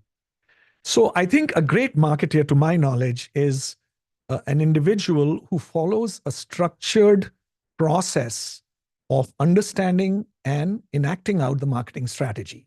And there are certain moving parts to a marketing strategy. A great marketer is one who first and foremost understands the context and the consumer really, really, really well. Really well. And Steve Jobs, we all know Steve Jobs, he said that you should know the customer better than the customer knows themselves. You should be able to anticipate the customer's needs before the customer can articulate those needs. It takes a lot of effort, experience, and passion to be able to do this. But you are ultimately marketing whatever you're marketing to a segment of consumers in a context in which you're conducting the marketing strategy of yours. So that is the number one thing that a really good marketer knows. And knowing your customer is, you could clinically know your customer. You can say, this customer, I know so well, and I know how to take their money. We understand you're operating for profit. We understand that, most of the companies are. At the same time, I think a strong shot and dose of empathy is critical in today's marketing environment. You can make a lot of money, and the consumers today are vocal, they're powerful, they can talk, they can spread all kinds of information. And if they feel that they have been played, they will talk, and your reputation starts building up from there.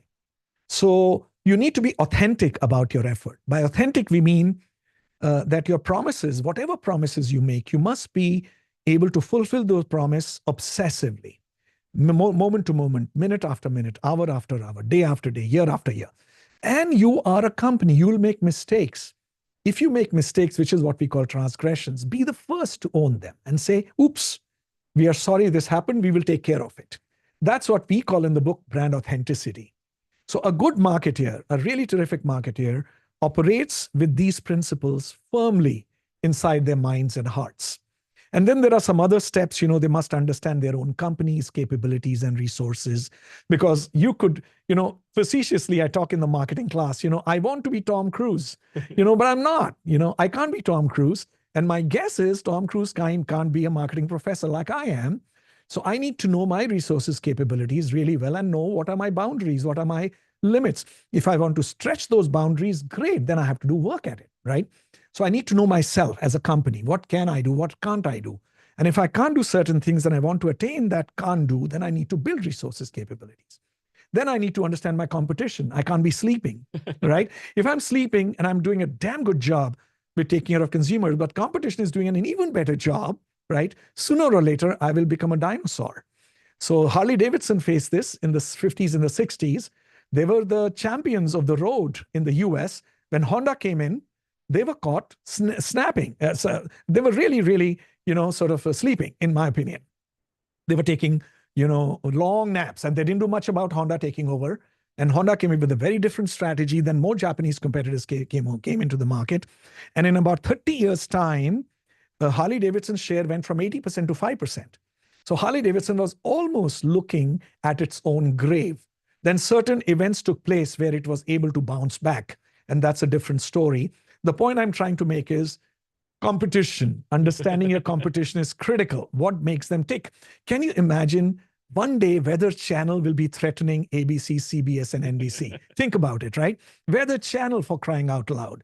ABC, CBS, NBC were the three big networks, but Weather Channel took such a large proportion of the viewership. Remember back in the day, it was the three channels. That's right. Then Fox came. That's right. And Fox has kind of like swept them away. Like, that's okay, right. Here's a Fox, thing. CNN, MSNBC, they all came. But the ABC, CBS, NBC never saw Weather Channel taking over, or not, at least hitting them hard. They never saw it. So you cannot minimize competition. You cannot take them lightly.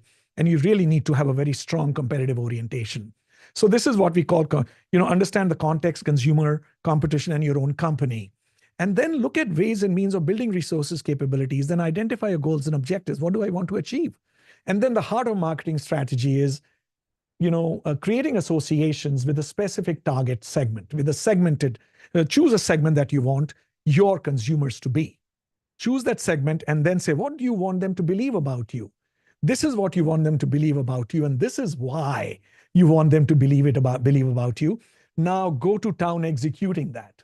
If you want to believe about us that we are a good quality, low price, or whatever it is, alternative, execute it so that you deliver that belief. And how do you do that? You create the right alternative product and you price it, and you promote it accordingly, you distribute it accordingly, and so on. And then you execute with your people. HR, you talk about HR. Leadership is so important, right? Leadership defines the organization's DNA. We are very, very convinced about it. And the people, how deeply they are not married, but attached and committed to the brand being successful is another big contributor to the marketing strategy. So back to academic research. Is it more important to find the answer to a problem, or is it more important to find the right problem that you want to answer? Great question. I don't know the answer. I think sometimes you're faced with problems, you need to find the right solution. And sometimes you want to see, what problem do I need to crack? So, it's classic situation. Is there a gap in the market, or is there a market in the gap? A gap in the market is kind of like finding a solution to a problem. Finding a market in a gap is trying to identify the problem that you want to solve, right? So depending on the situation, both could be, quite remunerative and profitable for companies. Maybe anecdotal evidence suggests that many times when you find the right problem to solve, it opens up enormous doors, right? So the first smartphone, for instance, or the first, laptop, or whatever you want to think about, somebody thought about it and somebody found this problem to be solved. And as they started cracking the problem, the industry grew and grew and grew and grew and grew, and our lives are not the same anymore. Those are finding a problem, right? On the other hand, once the laptops are in, now some laptops have more problems than others. Now you're trying to find a solution to fix those laptops. And maybe there is a very strong marketing opportunity there as well, So when smartphones came in, they were only phones. They were called, I think, cellular phones or mobile phones. I don't know what the technology was called. They became smarter and smarter and smarter and smarter. Today, they can do a lot of what laptops can do, what computers can do, right? So laptops are facing competition from smartphones today.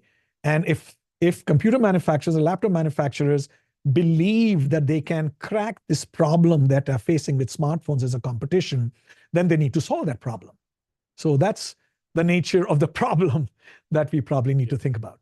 So AI and marketing, is AI going to significantly change how marketing is done? Is AI going to be just like another tool for marketers? What's your take on that? I think AI is definitely here to stay. We can deny it. We can push it back. We can resist it. We meaning the whole business profession will benefit from embracing AI in a step-by-step manner. Because embracing AI does not mean you become an AI-driven organization, because doing so is not easy. You need people who are AI experts. You need resources. You need capabilities. You need to restructure your organization. The moving parts have all to be aligned with an AI-driven mindset. So it's not easy becoming an AI-driven organization. It costs a lot of money, a lot of talent. Talking about HR, some of the AI experts, young people, are paid an enormous amount of money because that expertise is very severely limited today on the planet. So AI is going to change marketing, I think, as follows. To begin with, AI will probably help marketers execute strategies which they have thought about. So when marketers want, for instance, the strategy is that we want to become a luxury brand in China. Let's assume that that's what your strategic direction is. Now, AI will help you understand how you go about executing it. AI will take all the information, will analyze all the information, will give you scenarios, will design pricing strategies for you, will design advertising for you, will do all that kind of work, but won't say, do this. It'll say, here are the options that you can possibly consider. And then you, as a strategic thinker, will probably need to cherry pick which strategy is the best for you. AI will also help you understand your context and consumers better. So we are talking about an idea which is fascinating, which is called the digital twin. It's not new. It's about a 60-year-old idea, but today is getting into the business minds. You create a digital twin of your targeted consumer. And what that means is you have data of your consumer who's in your target segment, the typical consumer. They have been blogging, they have been searching online. All this data is being created, on the internet. You take that data and create a persona of that consumer on the digital landscape. And then you use that digital consumer to play around with levers. For instance, you say, okay, I want to increase the price. How will this consumer react? I want to change the promotion. How will this consumer react? How long is this consumer going to stay with me? You build those predictive models based on that digital twin persona. I think AI will enable us to do all these things. I'm not in another functional field in management, but today AI can replicate a whole city. You can create a digital city. You can create a digital factory, right? So if you create a digital factory, a manufacturing unit, think about it. I change one manufacturing specification sitting on my computer, and I can see what are the downstream consequences of changing that specification. I don't have to actually go to the factory and do it. So AI can enable us to do all this, what we call simulation. I think AI will change our lives that way. You might have heard of the strike that Hollywood screenplay writers had 2-3 years back, where they said screenplay, the threat was that AI will write screenplays. And so they were threatened, very, very seriously threatened. And I think we need to we need to probably think about this. I think some of this will be real, unfortunately. Some of this will be real. And my hope is, just as humanity has evolved with all kinds of technology threats in the past, we will evolve even with this technology threat. We will become smarter, brighter. We will adapt our skills. We will become, we will understand what is space for AI, what is our space, and we will develop our resources accordingly, is my expectation. But AI is here to change. AI will change healthcare in a big way. I think we will have real-time access to medical experts, who may be chatbots, but they have deep expertise. We will have all kinds of, healthcare companies will have an ability to test their drugs without hurting people or animals or whatever. So all these things will be happening. And it might take another 5 to 10 years, but I think that's what we are looking at. Yeah, not the same thing. I know the recent had this dock worker strike on the East Coast, right? And one of the demands was, of course, more money. One of the demands was no automation, right? And people are well, if you're striking, you're the wrong thing, because we think they can do, we're on strike, they will bring automation in and prove they can replace you. And then within 3 days, they settle the strike, So yeah. But things like I say, there's always change, right? Even back in the 1890s when the cars took over the horses, right? I'm sure the people back then where all the jobs gonna be for people shovel shit behind the horses, right? Or saddle horses, right? I mean, it's gonna come, right? It's going to come. I think change is coming. And my guess is, and I'm not necessarily a good predictor of the future, so I would like the listeners to listen to this with a fistful of salt. My guess is in the management field, in the business field, the strategic thinking part will stay with human beings. We will still need to think about what kind of strategy do we want our brand or company to follow. But the execution, much of the execution will go to AI. That's what I think will happen, I think. So we'll see. We'll see where it goes. I think another 5-7 years, we will be in a very different world, is my expectation. Yeah. And I don't think most Americans realize what's coming, right? I hope for the sake of our country, I hope you're wrong. I hope they realize it's coming, because we need to be prepared. Yeah. And we need to develop skills. We need to I know it's easier said than done, and I'm following my own guidance. You need to develop the skills and a new set of skills and resources to figure out how do you become more successful when AI happens. We need to figure that out.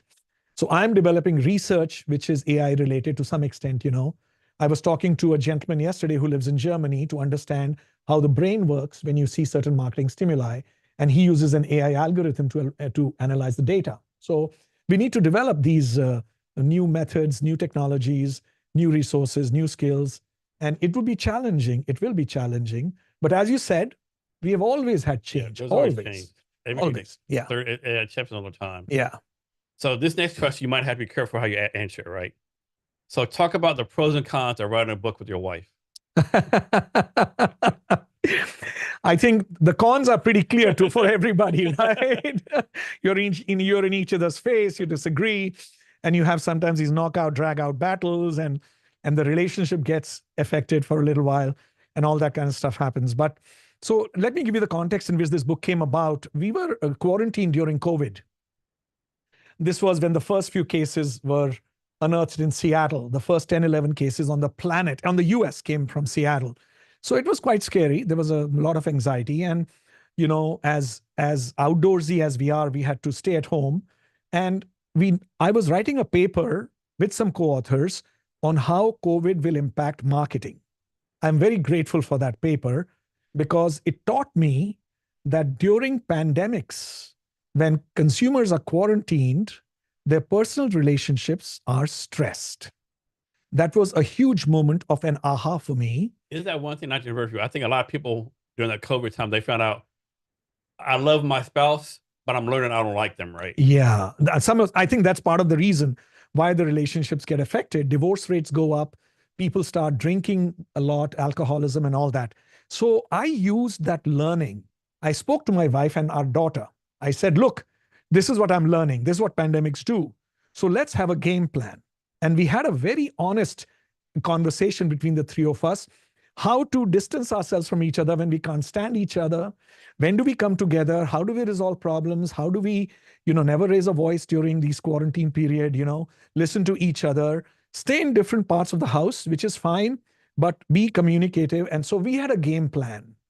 And grateful for my job that game plan was in action. So that was one reason why we were able to write this book. The second reason was this. I was doing some research on brand transgressions with some co-authors. My wife's research is in business ethics and corporate social responsibility. And some of brand transgression related issues, they gel with corporate ethics, corporate and business ethics and corporate social responsibility, and clearly with brand strategy. So I started thinking about it. I said, we don't know how this pandemic is going to last. So we need to do some work. We need to create some value, So I asked my wife, what do you think about a book of this kind? It was a very random idea. So good for her. She's always circumspect about big ideas because she realizes that execution can take a long time. So we kept talking about it. And then we had these dinner table conversations. And our daughter chimed in with their perspectives, wife and me, and we just started talking about it. And one thing led to the other. And lo and behold, we started writing the first chapter. That's where it came from. Then we got help from somebody who did research for us. And then we wrote multiple drafts. We wrote probably 100, 150 drafts for this book over the course of 2.5 years. Then we went to publishers. And very fortuitously and fortunately, the publisher we published with, they approached us. And we talked to them. We thought they were really good people to work with. And that's how the book came about. We had probably 2 or 3 really bad arguments, but not anymore. Not anymore. So I think that learning where we discussed how to minimize conflict while we are quarantined was the backbone of our experience. So back to the questions. Is there an example of a company you can tell us about where they didn't overcome transgression and it caused them to go out of business? Yeah. Yes. We talk about 2 cases. One is in Japan and one is in the US. Let me talk about the Japan case first. It's more current, so to speak. It's a little more recent. There was a company called Snow Milk Products in Japan, considered to be a flagship brand for milk products in Japan. And 12,000 consumers fell sick from consuming their products. And the company's senior executives completely denied that it was their fault. They distanced themselves from the problem that these consumers were facing. They did nothing for these consumers. And later on, as the case unraveled, it was found that their production was at fault. The food poisoning took place during the production. And the company kept stonewalling, kept pushing back, kept resisting, kept attributing the blame. They actually, I think they said, they basically said we had nothing to do with it. And later on, the media said they were lying.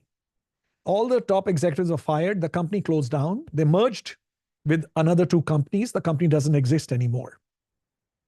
Fortunately, I don't think anybody died in the process, fortunately. The other more egregious, in some ways more egregious case was with a company called Dalkon Shield, D-A-L-K-O-N, Dalkon Shield. And this was again in the 80s, the first intrauterine contraceptive device to prevent births was the Dalkon Shield. You know, today we call it basically an IUD, is the common verbiage. The first IUD was created by Dalkon Shield. Good for them, pioneers, right? Unfortunately, they had not done their due diligence. They hadn't done enough research. And they went too soon with the product. And the product was very successful. Almost 4 million shields were installed in the bodies of women. 2.7 in US alone. And then the trouble started when women started complaining of the pain that they were experiencing with the shield in their body. And some of them started developing horrible diseases. And the doctors were not trained to take out the shield comfortably. It had teeth on it. You can think about taking out the shield from a woman's private parts and how it probably hurt them. And the company said even a novice can take out the shield. So clearly there was misrepresentation. The company was under a lot of scrutiny. They started blaming the consumers for their sexual lifestyle. Oh, that kind of stuff started happening. whoa. It was pretty horrible. The company did not go public with the dangers of the shield for 8 years. 8 years they took to go publicly with the dangers of the shield, because during these 8 years, they were basically stonewalling, distracting the publics, were trying to use legal cases, trying to settle cases privately and saying, we are not at fault, we are not at fault. Once they went public, then of course they went bankrupt. They went bankrupt. And hopefully some of those people went to jail. Yeah, none of them went to jail. None of them went to jail, unfortunately. And we say that in the book, in the last paragraph, that none of them faced any jail time. So yes, companies close down if they do these kinds of things sometimes, not all the time. That's the human story. Sometimes they go bankrupt. But some companies recover brilliantly if they do this really, really well. We talked about Tylenol. They recovered brilliantly from that episode. Starbucks recovered brilliantly from their problem with the Philadelphia store. And we think Boeing has got into trouble because of the way they've handled it. Yeah. They handled it very badly, in our opinion. The first CEO who was in charge of this problem, Dennis Muhlenberg, was fired because the first crash took place. He said the airline was at fault. And he said the pilots were not well trained. They did not follow protocol. The second crash took place. He again followed the same script. But by that time, it was clear that there was something else going on. And it took them a half-hearted apology. And I think they just messed it up right from the first crash. And of course, the door fell off the plane. Yes. And to me, I mean, of course, a plane crash is way worse. For me, it's almost like a door coming off is almost as bad as worse, right? It could be worse. Alaska Airlines door fell off in January, right? And it was the same aircraft, 737 MAX. So the evidence is not sort of random evidence any longer. It seems to be systematic evidence. And now we know that the company had production problems, had raw material sourcing issues. Its business model of profit at any cost fed into this situation. They were hyper competitive with Airbus. They were too quick to launch the product. So all these problems are coming out. And now they have a third CEO in place in 3 years, 4 years, Kelley Ortberg. He's now the new CEO. He's now facing the strike of the workers. The machinist strike. The machinist strike. So I might be making this up, but I remember reading somewhere, hearing somewhere where back in the day, Boeing was run by engineers, but now they're run by like pencil pushers or accountants, right? They're more concerned with the bottom line. I don't know if that's true or not. I might be making that up, but I'm not sure either. My apologies. We learned through writing that case in the book, we cover that in great detail.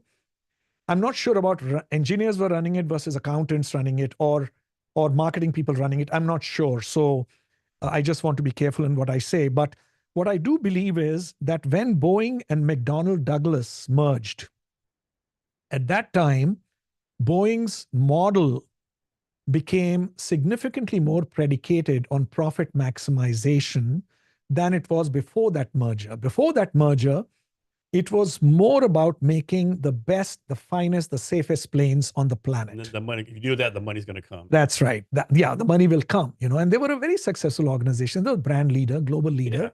People used to dream of flying a Boeing. And even today, I mean, I love the corporation. It's an amazing corporation, 100 years old. So I think that was the critical turning point when the merger took place. Do you remember what year that was? We have it written in the book. I forget.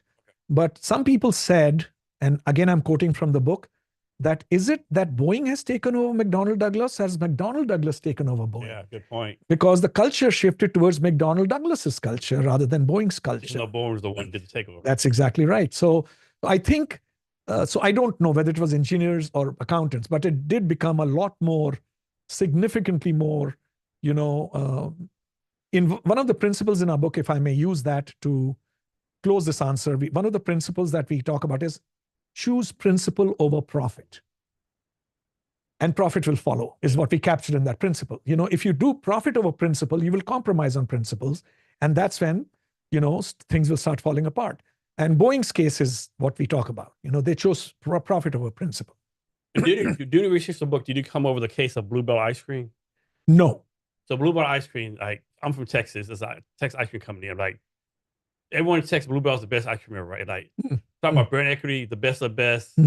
It's like Bluebell ice cream, Blue Star beer, and Texas barbecue, right? It's the same thing, right? Well, I can't remember when, maybe 4 or 5, maybe 10 years ago, a lot of people started getting sick eating ice cream, right? And they came to figure out there was a factories had some like listeria, something like some of those in the factories, right? Remember correctly, this Bluebell CEO recalled all the ice cream, and hopefully this is true. Hope I'm not making it up. They recalled all the ice cream from all the factories. They closed all the factories, right? And like spent like a week cleaning up, right? So I remember that. That's just popped in my head too, right? Somebody did the right thing. Sounds like a very, very proactive strategy. Yeah. Proactive. I don't know the details, and I will definitely make a note of reading up this story, because we have a website where we're covering news stories. So I'll definitely cover it. Thank you for sharing that with me. If the CEO reacted fast, one of the principles is act with lightning speed. If the CEO reacted with fast, responded in some way to address consumers' hurt, apology, or publishing an interview that we are looking into it, or something of that sort, which shows sincere contrition on the part of the CEO, then he closed the factory and then he fixed the problem. Kudos to him. I mean, it's not funny, but like, it's kind of funny. Bluebell was such a good brand equity. People I don't care if it does get me sick, I'm still going to eat it, right? Yeah. That's a strong brand. This is so good. Yeah. I'll still eat it, right? That's what the strong brand is all about. Yeah. I'm sure some people the people who were still eating Bluebell ice cream, even though they knew. Oh, they're like, oh, that's Longview, That's Texas. Exactly right. I'm going to El Paso, Texas, not knowing it comes from the same factory. Yeah, they might have rationalized that I don't think there's any problem with what I'm consuming. And there is this very well-known psychological principle, this can't happen to me. Yeah. There is a self-positivity bias that we have. It happens it happens to 99% of people. Yeah, yeah, that's right. That's right. But some people maybe in that segment who thought it won't happen to me. Yeah. So they continued eating that ice cream. Even the Tylenol, when the Tylenol scare came about, before the scare, it had 37% share. After the scare, the share fell to 8%, as you would expect. Yeah. As you would expect. So my intuition, and I don't know the details, my hypothesis is of those 8%, some people were like what you're talking about. It can't happen to me. Maybe it was a one-off. Some people didn't, or they didn't know about it. I don't live in Chicago. I don't live in Chicago. I don't live in that neighborhood of Chicago. That's exactly right. It happened in Chicago. I live in Nashville. It doesn't happen to me. Or they didn't know about it. Many people are not aware of it. Before the internet, right? That's right. So you told me about this ice cream thing. If I had gone to Texas, I wouldn't have known. Yeah. So there's an awareness issue. There is a denial issue, or there's a self-positivity. This can't happen to me. And there's a strong brand, which oftentimes serves as a cushion. I'm going to pull something real fast. That's right. I have your 8 principles up here on the screen. Right. Can you like go through these however you want to do it? Yes, sure. Thank you for this opportunity, Jason. So do the right thing I spoke about, that the first response we want people to have, brands should have, is to be salient, to be mindful that how can I address the pain of the victim who has been affected by the transgression, whether it is real, whether it is perceived, whether it is of your own accord or not. So quick question. Like, how do you wife decide like the rank order of these? Well, we do the right thing was an easy one, Yeah, because yeah. that pretty much spelled out the roadmap. After that, the brand authenticity one and the last three or four, last three were more long-term, as we saw long-term. The first 3 or 4 were more, you need to respond now and do something now. Take accountability, act with lightning speed, communicate transparently, and choose principle over profit. Maybe choose principle over profit is also a mindset change that needs to happen. But we really looked at what you need to do immediately versus what you need to build into the DNA of the corporation. So take accountability is not saying we are responsible. Take accountability is giving closure to the world that we will do something about it, even if it is not our fault. That is very important. Sometimes we say it's not our fault and the problem be damned. Probably that's okay, but you are running the risk of the brand running into some rough weather because somebody else will take the narrative away. So that's take accountability. Act with lightning speed in a similar breath. The longer you wait, the longer the narrative has gone out of your control. Like you said, even a day is too long. Even a day is too long nowadays. Especially if you're a worldwide company, because it's 9 to 5 here, 9 to 5 somewhere else. That's right. That's exactly right. The world is becoming one. You're right. Time zones. The second, what happens in the US instantaneously, people in China, India, everybody knows what's going on. Communicate transparently. And the reason we are talking about this is because I'm sure some people will push back and say, why don't we give it a spin? Or why don't we give it a slant and stuff like that? I can understand the economic or the rational logic behind it, but communicating transparently in our understanding will minimize the need for cover-ups later, number one. Number two, sooner or later, the truth will come out. That's the world we are living in, sooner or later. The CEO of Volkswagen denied knowing about the emissions cheating device until New York Times found an email and published it, that he knew about it. Yeah, the New York Times doing that is not a good thing for your brand. It's not a good thing for your brand. So these are telltale signs that you cannot hide. And today we don't think transparency is negotiable. We say that. We are living in a world of digital democracy, Then choose principle over profit, and profit will follow. Let's read this principle that way. If you put profit over principle, it sounds like a no-brainer, but we need to stress this. Look at these principles, then say, yes, profit will come. And sometimes if there is a problem, taking a hit is probably going to be the logical expectation. You cannot avoid taking a hit. The question is, how do you address taking that hit? The sixth is treat each life with dignity. We talk about this because many times corporations will do a very, clinical calculus. What is the cost? What is the benefit of a human life? And they say, okay, even if we have to give so much money to this human life which is hurt, we'll get out of it. Unfortunately, that's not how the world works today, unfortunately. And you cannot disrespect human life today. George Floyd's murder that happened in Minnesota, it became wildfire across the world within hours, right? And as much as the presumed perpetrators tried to, give a different story or spin it or whatever, the water had reached, It's on film. That's exactly right. Somebody had recorded the whole episode. And so when we indignify life and we spin a story, that is not part of our playbook at all. So we talk about Dolce & Gabbana releasing those ads in China, where a male voiceover is telling a beautiful Chinese woman how to eat Italian food with chopsticks. And she is not doing it well. So many people saw that as misogynistic, as sexist, as Italians know it better than Chinese, the cultural problem, though that people saw as indignifying the Chinese consumer. Leadership sets the tone. This sounds like a no-brainer. It's not rocket science, but we were so amazed to find that we've covered 25 cases in this book. Every case, the leader is at the center of the case, either the cause of the transgression or the solution to the transgression. There was no doubt it emerged that leader sets the tone. When the leader says, for instance, Muhlenberg in Boeing said that it was the airline at fault, it was the pilot who did not follow protocol. When it is published in the media, what is the Boeing employee thinking? This is the story that I'm supposed to share, right? That is what I'm supposed to say. So he set the tone. He set the tone by that interview. And we have lots of stories in the book where leaders, and Starbucks, the leader flew to Philadelphia, leader apologized 6 times. The leader is saying to the whole corporation, this was not okay, and we need to apologize And for I just it. thought of something, right? Like when Boeing says airlines fault, right? What you didn't think about, I think it was like, I'm the airline CEO. I heard him throw me on the bus, like, what?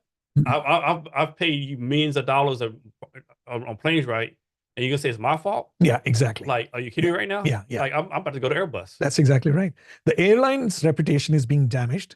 The pilot's reputation is being damaged. And for a second, when I read that interview, I was very confused. As an academic, we always entertain multiple hypotheses for a phenomenon that we observe. One of the hypotheses was that there could have been a fault with the plane. There could be something else. Yes, they didn't follow protocol. Then we said, why is Boeing blaming an airline? That's their customer. Yeah, I just thought It doesn't make economic sense, right? So it was confusing for us until it came to be told that he was wrong, right? So leadership sets the tone. We covered this shocking case in India of a terrorist attack that took place at a hotel in India. The hotel is called Taj, Mumbai. It was in the commercial capital of India, Mumbai. There's a movie made on it. And a very nice movie. And terrorists attacked the country, the city, and they burnt half the hotel down. I think 166 people died, hundreds were injured, and 10 of the hotel employees died. Most of them following the leadership principle, customer is God. When we think about it for a moment, they were following their training. Leadership had set the tone, and they gave their lives for it. They gave the ultimate sacrifice for it. So I know it's an extreme example, but we use that to say this is what good leadership is all about.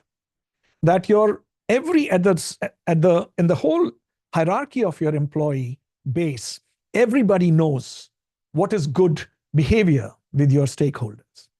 So leadership sets the tone, and we think that Boeing has seen 3 leaders because they haven't found the sweet spot, the right leader who can take care of the situation. In Nestle Maggie's case that I talked about, they didn't change the leader, but they had 4 leaders from different countries that converged on India to solve the problem that Maggie was having. The CEO of Nestle Worldwide, the Sri Lanka CEO, the India CEO, and I forget, there were 4 CEOs who were all bunched up in a room and saying, how do we crack this problem? Because the leader has to ultimately make the call, right? Very important principle from an HR perspective. And then build brand authenticity. What we talk about in the book is, Jason, that a brand is authentic where it owns its behavior, regardless, right? So you make a promise to your consumer, you fulfill it obsessively. Obsessively is the word. And when you make a mistake, you own it, you take ownership and say, I'm going to fix it. That is what authenticity is in our opinion. And the 2 brands that bring a smile to our face, which we think are really authentic brands, are strong leadership-based brands. One is Patagonia, and one is Ben & Jerry's. Yeah. Now, Ben & Jerry's as a brand probably, triggers some people because they have taken very strong. Yeah, they can be perceived like too liberal. That's exactly. Eco-friendly, That's too exactly. environmental. Yeah, and we completely understand if the people who are on the opposite side of the spectrum don't appreciate this example. We totally understand. The point that we are making is not that you have to be too liberal. That's not the point we are making. The point we are making is they have taken a role, they have taken a stance, and they are executing it till the cows come home. No compromise about it, right? Even if it hurts them, even if there are calls for boycotts from the conservative end of the spectrum, they say this is what we believe in. So every single segment of society, howsoever marginalized, matters to Ben & Jerry's, right? Every single segment. Patagonia's case is remarkable because it teaches even entrepreneurs that this principle roadmap is not for big corporations. The founder of the corporation was this guy called Mr. Chouinard. And he started out by creating mountaineering equipment. And he was very sad that the equipment was damaging the rocks. And that was his motivation to create a corporation which minimizes the damage to the earth. And everything that the corporation does, and we covered a lot of its activities, is deeply resonant of this idea. Whatever we do, we have to create a sustainable footprint for people to follow, even if it costs us a lot. Even if it costs us a lot. So they switched from traditional cotton to organic cotton some years back, even though it hit their profit. They said no compromise. They actually went in public saying, don't buy this jacket, Patagonia, right? You might have heard of that. Yeah. And it wasn't an advertising strategy. They really meant buy recycled product. We want you to buy recycled product because recycling saves the planet. We don't want you to buy this jacket authentically. I think they stopped Black Friday sales at one point in time. They stopped Black Friday sales. And I know REI, local REI, has also gone against Black Friday. So brand authenticity really is, living up with your vision and mission relentlessly. And we share examples where these brands have done good for everybody that we know of, even at the cost to the brand, and they have yet prospered. We say in the book again and again, we are not anti-profit. We are totally for profit. You need profit for creating competitive advantage, for innovation, for R&D, for changing your brand, your product, whatever it is, to stay up with the times. You need money. But what we are saying is that should not be our obsessive pursuit. The profit should be not the only end you're seeking. That's what we are talking about. And if you follow these principles, it is a perfect win-win model for everybody. The victim wins, the presumed perpetrator wins, the planet wins, the stakeholders win, and we think it'll create a better planet for everybody. So who do y'all write this book for? For CEOs, for marketers, for regular people? Like who do you actually wrote that book for? We had in our minds the CEOs, the C-suite executives, and the senior managers were the people we wanted to write this book for, because they are at the center of all these transgressions, either, as I said, because they are at the center of the cause or at the center of the response, what effect it has. At the same time, and this sounds like I'm trying to pitch for the book, and yes, I am, because we believe in this book. We think this book is a good read for most managers who are working with consumers, who are working with brands, who are required to execute the strategies of the corporation at a micro level, who are facing the market, who are facing the distributors, who are facing the competition, who are facing the regulators on a day-to-day basis. We think it'll help them understand exactly what we are trying to say. And so how are you making sure the right people are reading your book? Well, through these podcasts, partly, we are not going on podcasts where fiction is, talked about, for instance. We are being very selective. We want to reach the right target audiences. And we have published some articles in the business press, not in mainline press. And we have sent copies of this book to some of the CEOs that we were able to get addresses of in the world. Most of them are in US and India. Some of them are in Europe. We are scouting for CEOs in other parts of the world. That's what we are trying to do.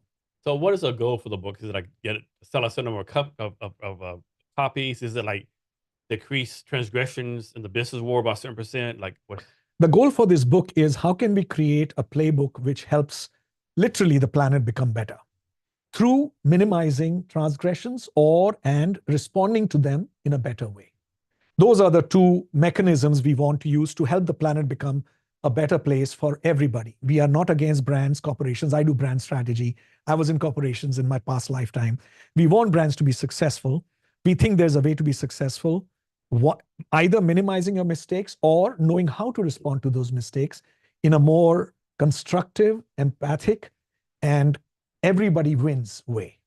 And the book was just recently released, like 1.5 months back. Okay. Yeah. Is there a plan, like do like a follow-up book on it? Not yet. We are thinking of another topic right now. We do think that there is a possibility of a follow-up book, but we don't have a clear idea. I recently learned that there are the movies which have been made, movie 1, movie 2. I forget the name of the movie. Oh yeah, It'll come to me. Now the producer and the director have created the third movie. They've got the plot. It's all organically coming, right? So that set me thinking, what is an organic way to extend this book? We don't want to write another book just because there is content. We want to have a purpose, a mission, and a value creating endeavor. And frankly, writing a book is challenging. And this is your first book? This is our first book. Our daughter wrote the first book in the family, by the way, when they were 16 years old. So this is a mom and dad following their footsteps. So we do want to write a book, but we want to find the right spot which we have passion for. And we believe we can make a contribution both informationally and emotionally. Was there a big difference between writing a book and writing, like, say, like an academic article? Yes, there's a huge difference. I think there's a huge difference. The research is still the same. The article requires a certain structure. The article has different moving parts. It touches upon usually a very small problem that the world wants the answers to. While in a book, you have, I think, a broader canvas. And the book goes through a very different review process. It does not go through the classic, rigorous journal review process, but our book went through review process with managers, the first draft. Then we reviewed the book again and again, my wife and I. As I said, hundreds of drafts were written, and we caught lots of mistakes. Then we sent it to a few friends who commented on it. So they're different. I think they're different animals. A book is different. An article is different. And how long did it take you to write the book, from like idea to like publication? This book took us a little over 2 years. Okay. Though if you include publication, because the last few months took almost a year before we published it. So from start to finish, it took 3 years for us. Yeah, that's the answer to your question. Literally from idea to publication. So I found this somewhere. I can't remember where, but it says, cited by Business Week as a 4-star teacher, Kelley has received 25 teaching awards and citations. Can you like bragging yourself a little bit about that? Well, yeah, I've been really fortunate that I've had some terrific students. And I think I've learned, as I shared with you, that I never assume one student is better than the other. That's one. The second thing is that my mentor, I have a mentor, he passed away. His name is Daisaku Ikeda. He's a Japanese philosopher, poet. I learned from his writings. And one of the things he taught me was human dignity. And he taught me about the role of a teacher in the life of a student. And that deeply impacted me. What he said was that the student is looking to the teacher for changing their lives for the better, rather than just delivering content. That changed the way I approach each class. So I go into the class saying, how can I give them today something that I know which will help them? Number one. And number two, I treat each student with as much respect, love, kindness, and dignity as the other student. And, there are some other mechanisms that I follow, Jason. For instance, I stay in touch with many of my students way after they've graduated, and I follow their success. If they ask, I give them my, 2 cents worth, how they can solve through problems. And those are some of the ways that I approach teaching. Teaching for me is, sorry if I'm saying this in a weird way, it's religious. It's very, very serious. I can go and wing it, and students may not even learn. But the question then comes to my mind, am I happy doing that? I'm miserable doing that. I really need to go into the class and come out really exhausted that I gave everything I had. So Shelley, what would it take for a company to hire you away from being a professor? What would a corporation have to offer you? I'm sorry, that's a very difficult question. I would love to talk to them about what we know, what we learn. And that's really what I'm hoping to do, that some corporations will find our lessons worth bringing to their boardrooms, to their managers. We would love to talk to them. Of course, there might be some monetary incentive there, but our heartfelt reason is because we think we have a story to tell. We think we can help. We think we can contribute to the world becoming a better place. All right, follow-up question. What would another college have to do to hire you away from the University of Washington? I'm quite happy, Jason. I'm very happy where I am. Always open to talking to colleges, but my school has been incredibly kind to me, and my university has given me a canvas. All this has happened because I'm at UW, frankly. But, colleagues, we are colleagues for each other, and sometimes universities say, hey, we got something better to offer you. We got a center for you. We got this for you. We got that for you. And you talk to them, you listen to them respectfully, kindly, and lovingly, and see if it makes a difference. My wife and I both have jobs here. She's at UW Tacoma. I'm at UW Seattle. Okay. So we are a pair. We come as a pair, so to speak. Yeah. And again, UW has been kind. They saw value in us. They gave us that opportunity, and we It's are hard to find nowadays, unfortunately. Huh? That's hard to find nowadays. It's very hard. It's very hard, and we have infinite gratitude to UW for giving us this opportunity. Our finances are great. Our daughter is doing well at NYU. They're at NYU. Our lives are fine. What is she studying at NYU? Our daughter, their name is Naira. They are at Tisch School of Arts, Okay. which is a theater and film school, very well-reputed theater and film school. If I may brag a little for them, people like Lady Gaga came from Tisch, Oliver Stone came from Tisch. So it's a very famous school. It's considered to be one of the top schools in the US for sure. They are in the senior year, and they want to direct plays on Broadway. That's their dream. Any upcoming trips to India planned? Yes, we are going to India in December. My wife's parents are in their 90s, as I mentioned. We want to spend some time with them. Touch wood, their health is great. We are very happy. Their health is great, and we talk to them every day. They have strong voices. My father-in-law is a real good friend of mine. I think of him as my dear friend. We talk to them every day. So we want to spend some time with them because come January, our jobs will start, teaching will start and all that. So we will be going to India in December. So like if someone wants to come to Seattle, you'll probably come and tell them, maybe don't come in January, right? Yeah. Maybe pick another month. Is there like like the best month to go to India for a visit? Yeah, depending on which part of the country you're going in. I think December, January, February are good months to go to the north because it's kind of cool. Sometimes it's cold. It's not hot. Come April, May, June, July, August, the north becomes really hot. You're talking about temperatures touching, 100 degrees Fahrenheit and more, pretty routinely, not for 5 days, but sometimes for a whole month. Yeah. And we have got used to Seattle weather. And for us, going in summer becomes, we need to think about it. So winter is great. And then also because we are working during winter season, January, February, March, not easy for us to go. But summer we can go sometimes, but we haven't been to India in summer for a very long time. So was anything I should have asked you that I didn't, or anything else you want to talk about? Oh, no, you've asked me so much. I'm just incredibly grateful, excited, and happy about our conversation, Jason. I feel fortunate. I'll be sure to share my experience with your wife that you called us. Yeah. And you called us in person. You're in Seattle. So the hike was literally 25 miles. I've never done an in-person podcast. I kind of really enjoyed it. It's like the connection is better, right? An amazing connection. Yeah. Amazing. We are seeing eye to eye. Yeah. We're talking to each other. I can see your reactions in real time. Yeah. And I'm kind of sort of, more on alert, so to speak, because on Zoom, you get distracted. You pick that's your phone right. Up, you that's right. Things, And I thank you that because of this, I didn't pick my phone up. Otherwise, every 5 minutes, I feel like picking my phone up. Yeah. So, Shelley, can you share your social media or ways for people to reach out to you? Absolutely. So, I think you received the press kit. All the details are in the press kit. Okay. We are on LinkedIn, and there are several online platforms where the book is being sold: Amazon.com, Barnes and Noble, and several others. And the LinkedIn profile. We have a website for the book, which is called brandtransgressions.com. Brand Transgressions. We would love to interact with people on that website. We hope they will write to us. We will personally respond to each email. That's our goal, unless it becomes hard, and let's see if it happens. We would love for them to respond. Please challenge the notions we've talked about, find fault with it, criticize, say whatever you want to say. We would love to hear, because for us also, it's a learning process. We've done as much research as we did over 2 years, but I'm sure, like you said, Bluebell ice cream, I hadn't heard of it. I'm sure some people will come with more examples. Yeah. If they have examples to share from their countries, we would love to read about them, because we might write about those examples. And we would be sure to give credit to every respondent who writes to us. Shelley, thank you for your time today. I really appreciate it. Thank you, Jason. And thank to you. Our listeners, thank you for your time as well. Remember to be great every day. Wow.